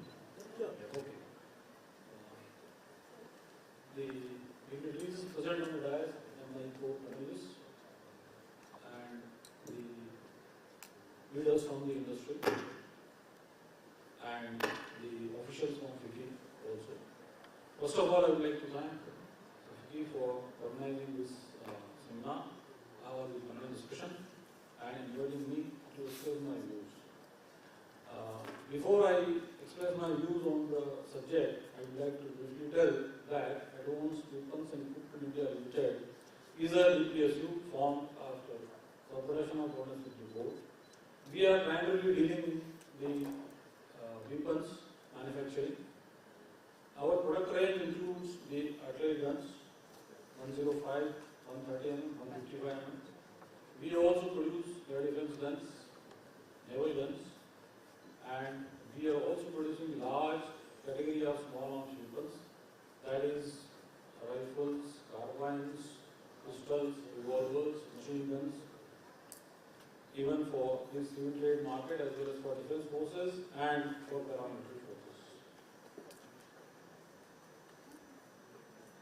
We have made a modest beginning by achieving 1,500 crores in the last financial year as a whole, and we are targeting to increase it by 20% every year. We have made a modest beginning for the export also. We have got 2 orders from very reputed OEMs in the world, and we are further looking for expanding our business in different countries. And we are in dialogue with various countries.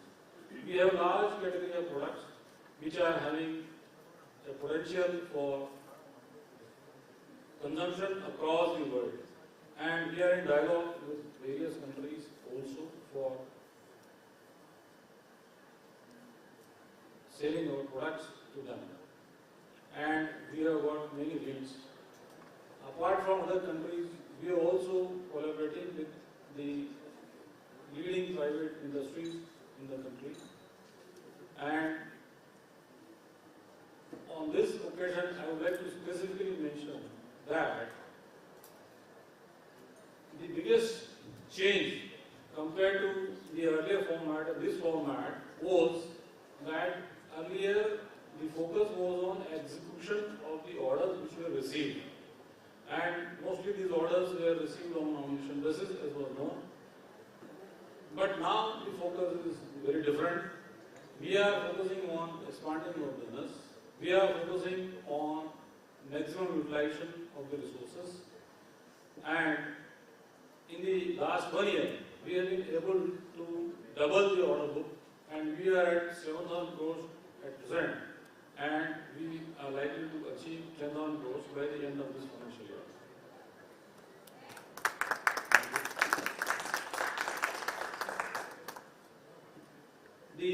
How we have achieved this is by following the simple principles, is to have a proper marketing of your products, look for the requirements of the customer, align your products in their, as per their requirement, make the customer feel really special, and the biggest thing is to make him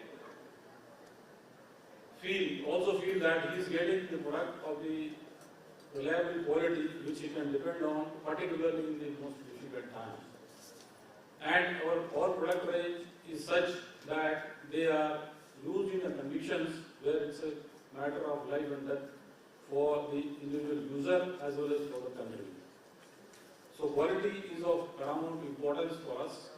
And finally, we are cutting down on the cost ruthlessly and eliminating all the extra expenditures and trying to minimize the cost so that we can be competitive not only in the domestic market, in the international market as well.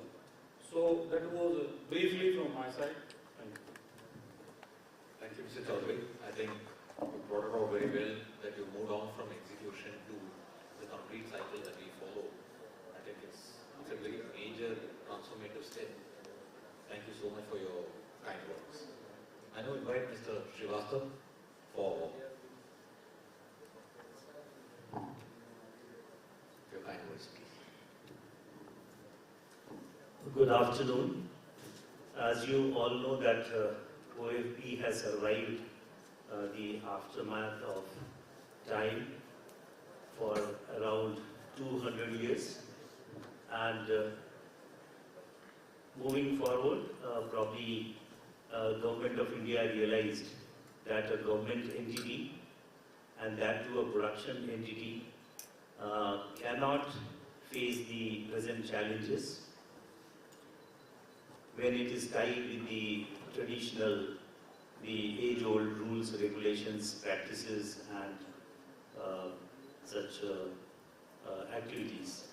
So Government of India therefore decided to corporatize Ordnance Factory Board into 7 such entities. And coming exactly to the point, Government of India has not left us into the open to the environment. All along, there has been some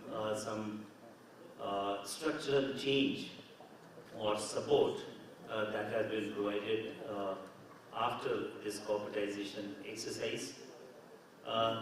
If you see, any production agency has to be given the liberty of its own design, validation of design, and then inspection of its product. In this particular case, after corporatization, we have been totally sort of tried to make us to put us on a level playing field as is being done for any private entity, because in our case, the production agency was the Ordnance Factory, the design agency was DRDO, or it was a TOT from any other country, and then the inspection agency was DGQA. With these constraints, it was very difficult to achieve the type of efficiency the government intended and which was expected out of it. Now, with the corporatization, one major decision which has been taken by government is that all interstage inspections, etc., that has been removed, and only the final inspection of the product that is done by DGQA. This is akin to what is done to any procurement of defense items of any foreign country. There is no interstage inspection done by DGQA. Only the final inspection, that is the final prove-out or the functional test, is carried. Now with this simple or the decision taken by government, the situation is that during the first 6 months, AVNL, the Armored Vehicle Nigam Limited, wherein I am the CMD, the total production during the first 6 months, that is pre-corporatization, that was 753 crores, but post-corporatization, that is next 6 months, that was 2,569 crores. So, what I would like to tell over here is that there has been sort of several studies, and out of those studies, government has come out that what are the ailments which need to be rectified so that the company achieves the intended role. So this was one major decision. The other decision also was that the entire finance function was never ours. Now, any sort of action which obviously required concurrence of the finance, that took means months together, and therefore means any project used to get delayed or any implementation used to get delayed. The finance has become a part of the DPSU, that is our company, and therefore the decisions are very, very quick. And this also has hastened up our delivery. The other thing which we are focusing post-corporatization, as Mr. Ravikant has already told, and my friend Mr. Chaudhary has also spelled out, we have to now broaden our horizon. Broaden our horizon means the product range has to be increased, number one. Your customer base also has to be increased, and that is what we are doing. We are now upgrading the existing products or otherwise bringing in new products. We are then means going beyond the present boundaries of our customer. That is, we are concentrating more on exports as well, and therefore we are having very close liaison with the defense attaches in all countries, and also we have inducted channel partners in almost all companies, and these channel partners have offices across the globe, and they are trying to work for us for, of course, some sort of mutual agreement. Now, this entire process has really helped each of the company to grab orders, and so far as the AVNL is concerned, we have got roughly 1,500 crores of various leads in various stages. Just for one example, Bangladesh Army, that they are trying to get BLTs, that is called the bridge laying tank. That is basically a bridge over a T-72 tank, and that particular bridge laying tank, Bangladesh Army wants to purchase from India on a single source basis because there is hardly any supplier. Similarly, we produce mine-protected vehicle, which is required by the Indian Army as well as the paramilitary forces, and now Nepal Army, also several countries from Africa, Europe, they are into advanced stage of discussion with us for supply of mine-protected vehicle, which protects the troops while inside from either the bullets or otherwise the landmines to the extent of 10 to 14 kgs of TNT. But as of now, yes, there is one major challenge which all of us are facing, that is the lack of confidence of the employees, which was initially very high. Gradually, that is coming down. But then this is one challenge which we are facing because, as Mr. Ravikant also spelled out, the workforce, even the officers, they tend to leave us, take VR or otherwise move to some deputation to the central government because they feel they are not very sure about their stay in the company, and thereby we are losing very good hands. And these officers on deputation to say ministry, they are joining the Sports Authority of India. While they are all BTech and MTech, having spent 14 years to 20 years over various CNC machines, now they are moving to the Sports Authority of India. I do not know what exactly will happen, but then we, the CMDs of the company, we are facing this major problem that very adept hands are losing us, and therefore this is a challenge wherein we have to somehow overcome, and this exodus or this movement of the officers or the employees that is stopped.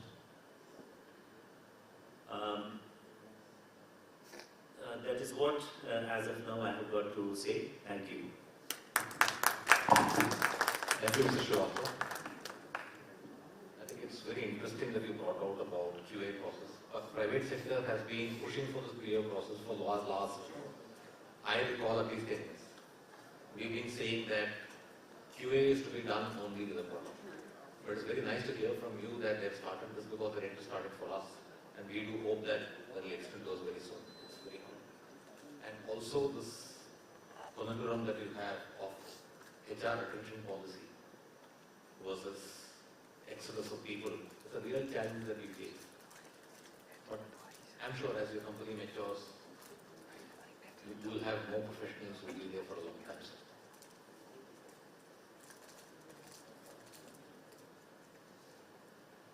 May I now invite Mr. Tiwari to say a few words.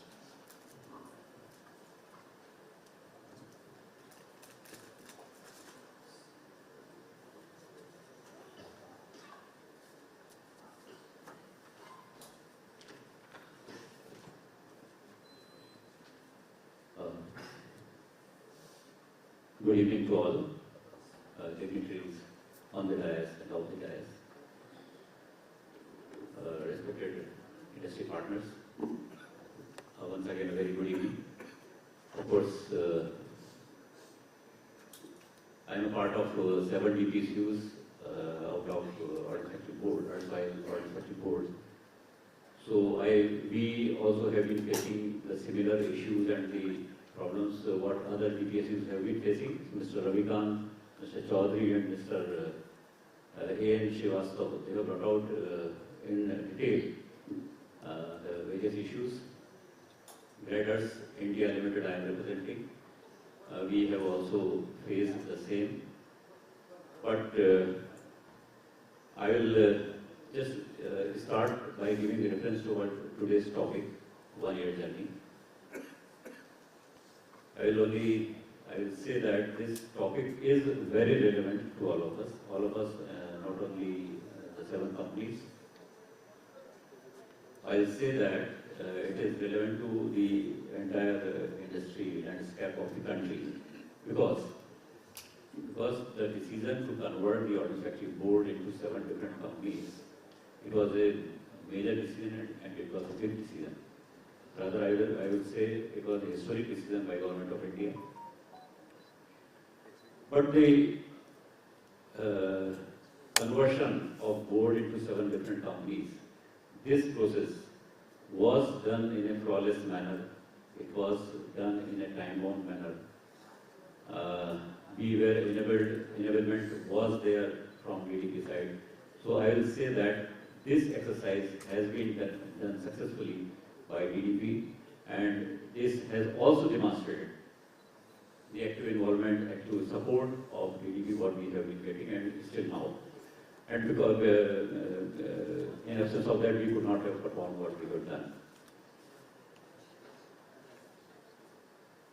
Gliders India Limited, I will say that when the companies were formed, I will just say that now 7 companies were formed, but broadly if you see, these can be categorized into 3 categories. Like one category is with the high volume and core technologies, like Munitions India we have seen, AVNL we have seen.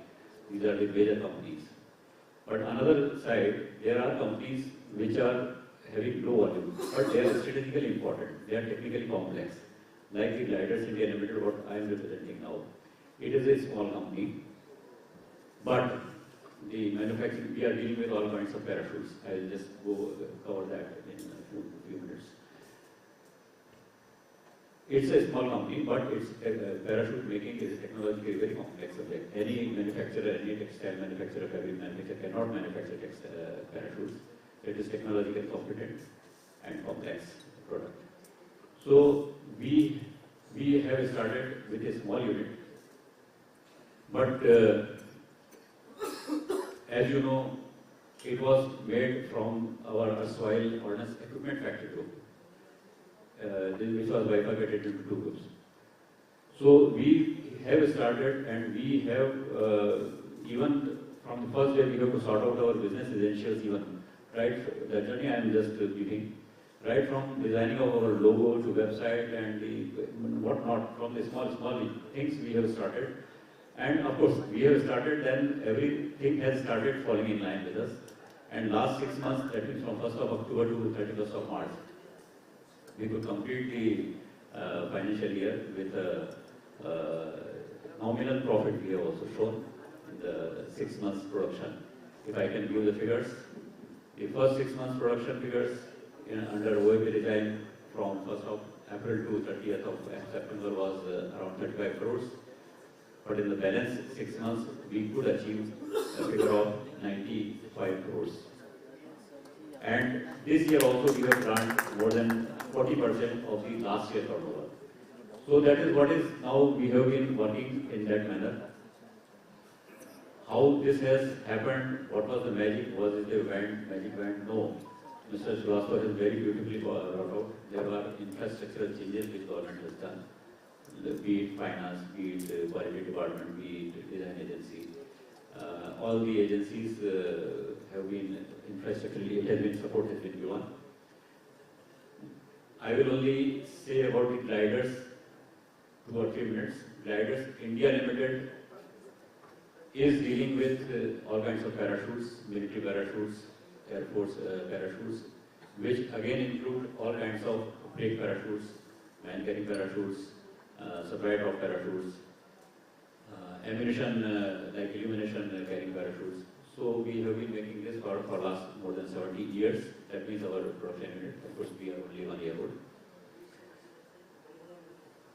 The one problem what we faced from the beginning, that we had very limited design capability that we have analyzed in-house, and we agreed that we cannot design parachute on our own.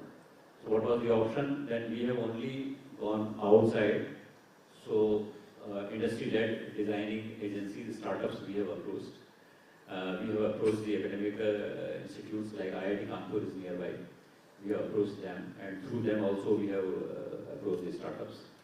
And it is very nice to state that we have developed 2 or 3 items, new parachutes like the drone parachutes, which are the future, because drone market is increasing and safety parachutes are required. It is not mandatory now, but I am very sure that it will become mandatory in future. So like those high-rise buildings parachutes, and there are many parachutes which we have designed with the help of IITs and startups we have associated. So this was the one weak area of what we could see, and we have strengthened our, we have made our strength by associating all these things, all these agencies. But finally, I will say that how it was possible. It was possible only because DTP has enabled us. See, Ordnance Factory Board working, we had to follow all the rules and regulations laid down by government.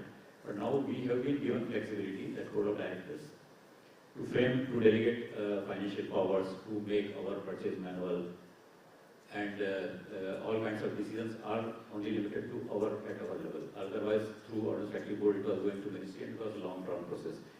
It was taking a lot of time, and that was giving a delay in submitting our response, and we were categorized as the non-responsive body. One more point just I would like to touch upon before conclusion.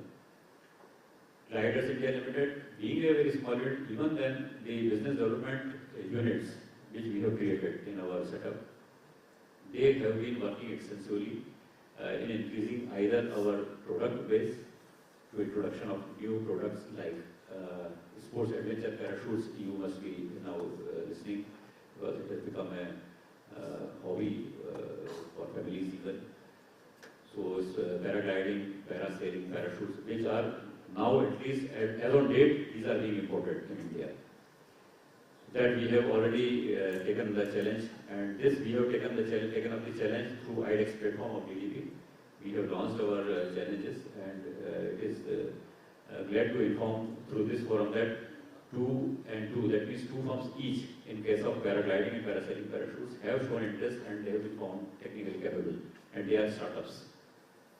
We will be placing orders upon them.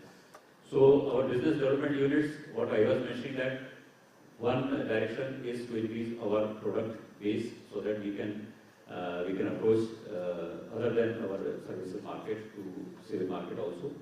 And another approach is to increase our exports, because there are countries we have now got the leads, and it is very, I am very happy to announce that within 6 months of its existence, Gliders India Limited could export one consignment of our parachutes to Malaysia.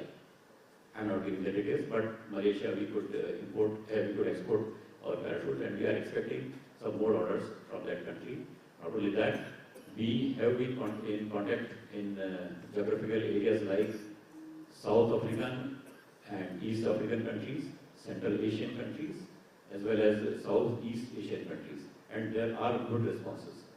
So from Gliders India Limited, I am very hopeful that we will be able to penetrate the export market in our globe successfully in the coming days. And I am very sure in this financial year even, we will be touching at least 3 to 4% of our total turnover through export. That will be our efforts. Now coming to only one point, that we are located in UP Industrial Corridor in Kanpur. While making the parachutes, there are some challenges, like we are a large user of technical textile, especially the nylon 66 fabric and the metallic components, which are very critical. So I will like to invite all the industry partners who are in this line, fabric, nylon 66, technical textile field, and the metallic fields who would like to take the challenge of developing them. I will say that volume will be less, because the parachute requirement is not in bulk. It will not be in a few thousands or lakhs. It will be very limited, but these are challenging items. So metallic components and fabric items, if somebody from industry is in that line, they are welcome. They can come to me, they can talk to Gliders anytime. With this, I end my thank you very much for giving me an opportunity. Thank you. Thank you, Mr. Tiwari. I think what you touched upon is lower volumes and the challenges of lower volumes, and the speed of decision making has really changed. And now I'll invite Mr. Gupta, but I do recognize that you're the last speaker from the erstwhile OFBs. And really a challenge for you to bring on new points. We do understand that.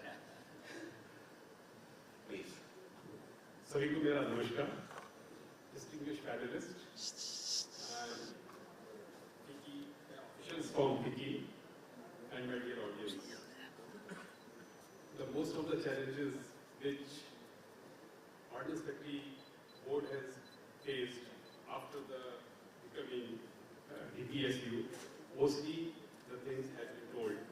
But True Comforts Limited has some unique challenges which other DPSUs are not faced so far. So that I just bring up in this discussion. Our products, as our name suggests, True Comforts, we make the products which provide the comforts for the soldiers in the peace and in the war situation. And our products are not unique products, it can be made by anybody. And all industry, even MSMEs, are making these products. And already Government of India has declared as a non-core, and Army is free to purchase our products, these products which we make from anybody. So, unlike other DPSU which have their unique products which others are not making, our situation is not like that. From the day first, we are in competition, and our competition is with MSMEs.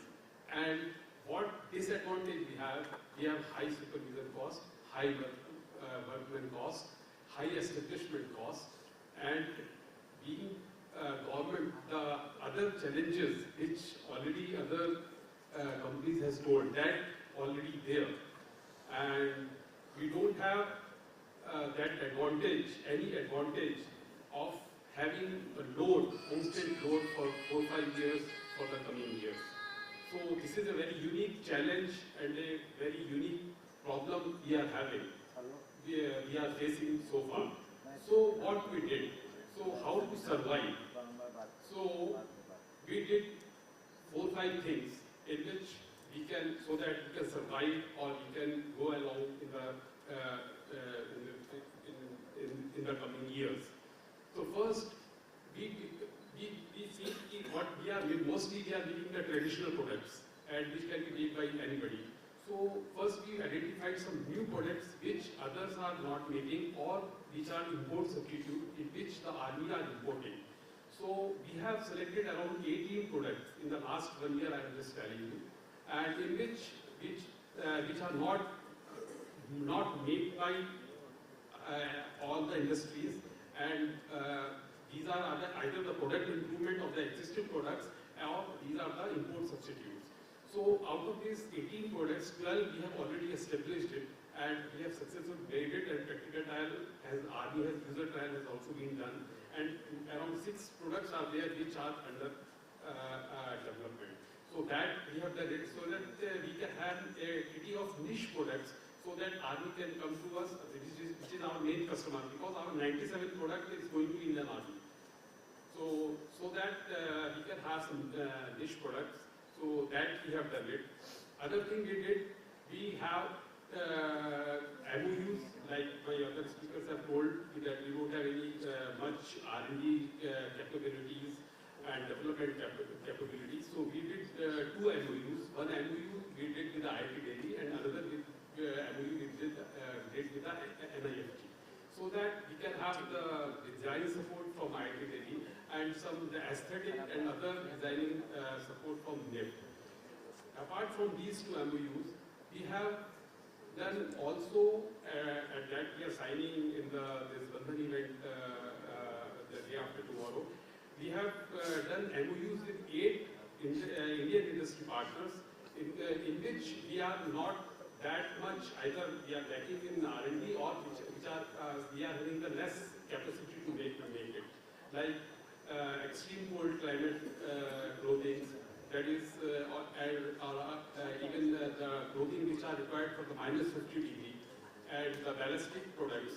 So in these areas, that 8 MOUs we are going to do with the Indian industry in the day after tomorrow in that event. So these steps we have taken, and now the challenge is we have to make new products and we have to reduce our cost. So because now, unlike other DPSU will not got order either on single tender or on nomination basis, we have to compete, and we have in the competition we have to keep our cost low. So traditional product, it will be very, very difficult, but for the niche product, for the new products or for the import substitute, that may be possible. So we are focusing on that, and with that we are working shoulder to shoulder with the Indian industry.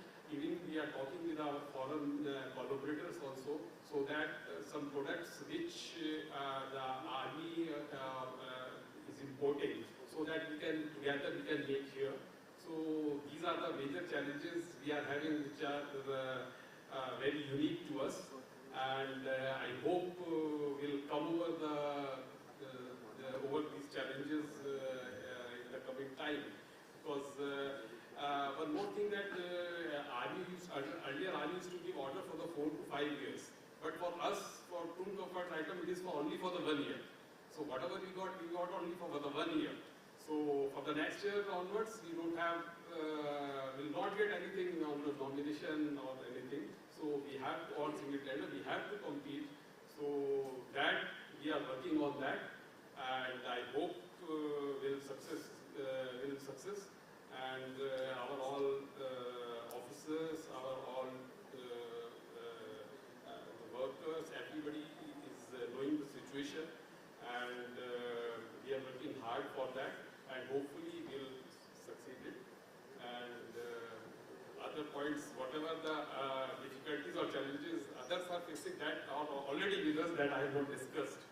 So in the last, I will just say, जो उड़ने का शौक रखते हैं, वो गिरने का खौफ नहीं रखते.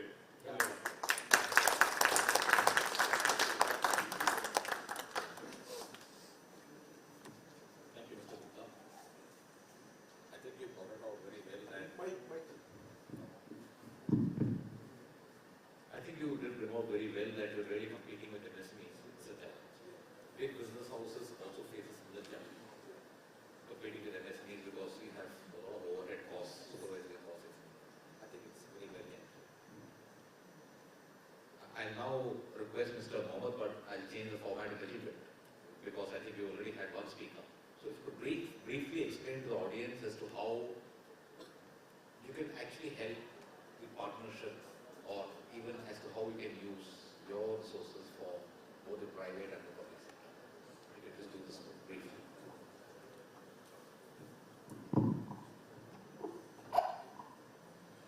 Good evening, everyone. First of all, I would like to thank for giving me this opportunity. Also, I'm glad that I could be with this such great leaders who are taking this great challenge that has come through this corporatization. And hearing all the speakers in terms of how the challenges are and how they are taking it forward, and also despite all these challenges, how they're managing the great and the bigger order books that they have. So first of all, I would like to congratulate and on this great journey that you are taking through and how you are managing these challenges that you are coming across. Now, looking at what are the different ways, coming from a scientific and a technology company like Dassault Systems, how we can probably look at,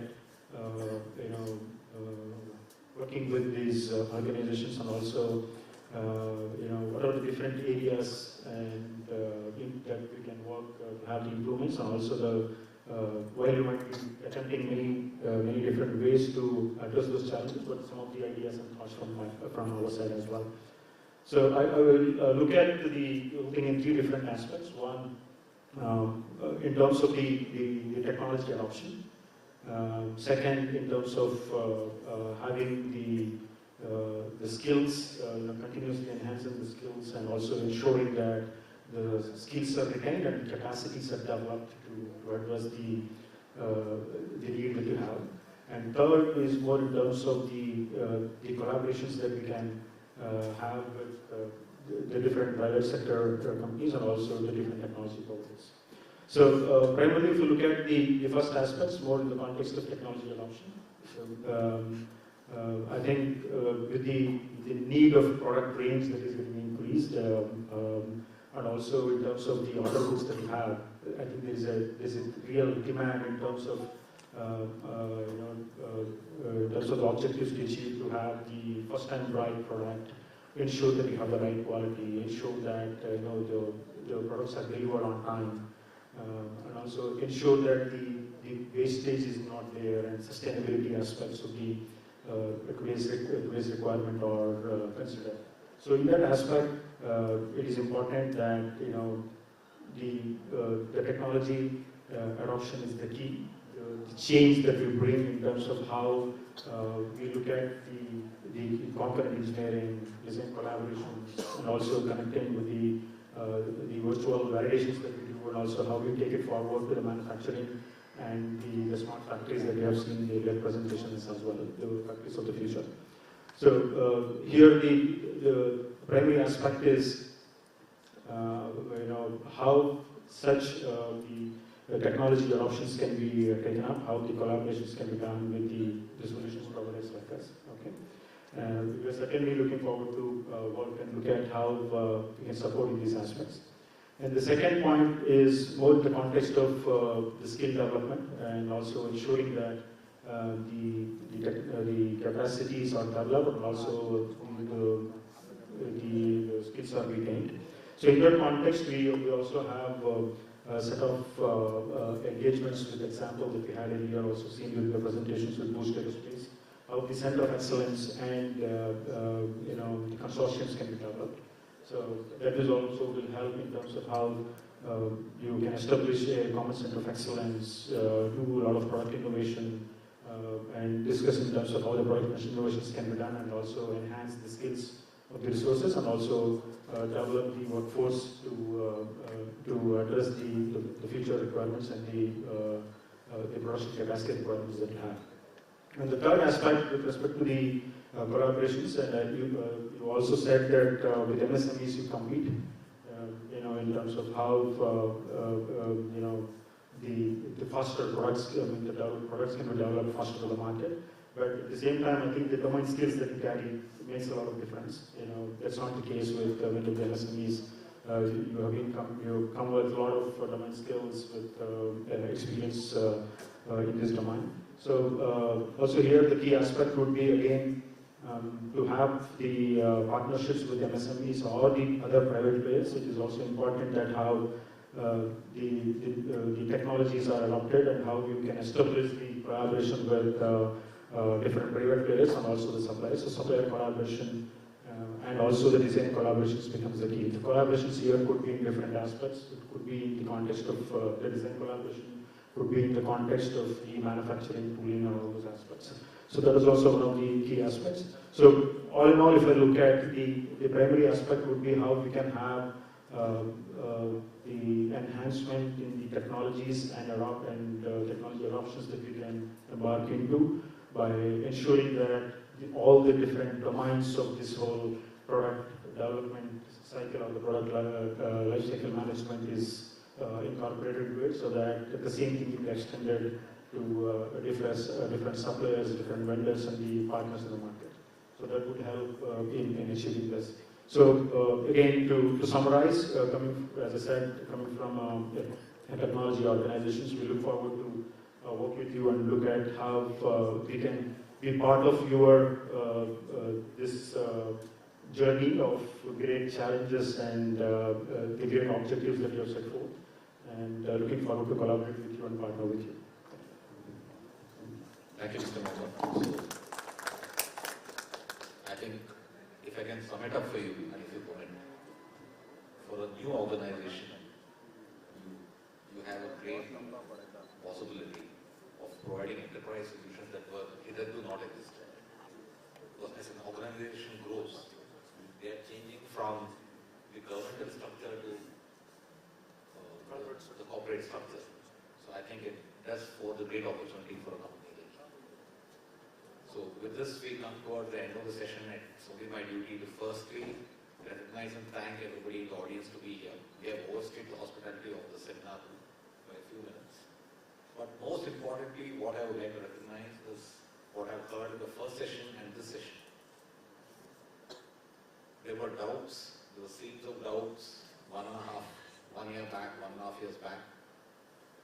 And today, the leaders from the newly formed DPSUs from the erstwhile OFB, I think it's a very tall ask on them to not just run the organization but also run it profitably. And I think we must give them a very great round of applause to the leaders of OFB who have done this tremendous job. And so in some ways, it's in India's interest that they have all done this. And thank you, sir. Thank you.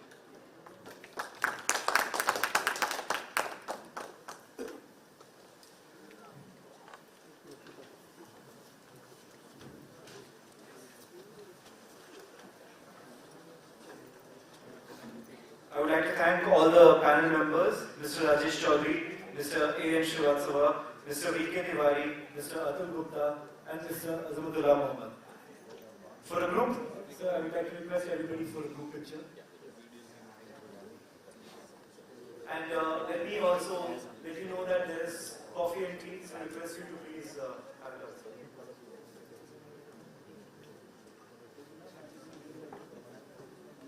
Thank you all for taking all the time and joining us for the seminar.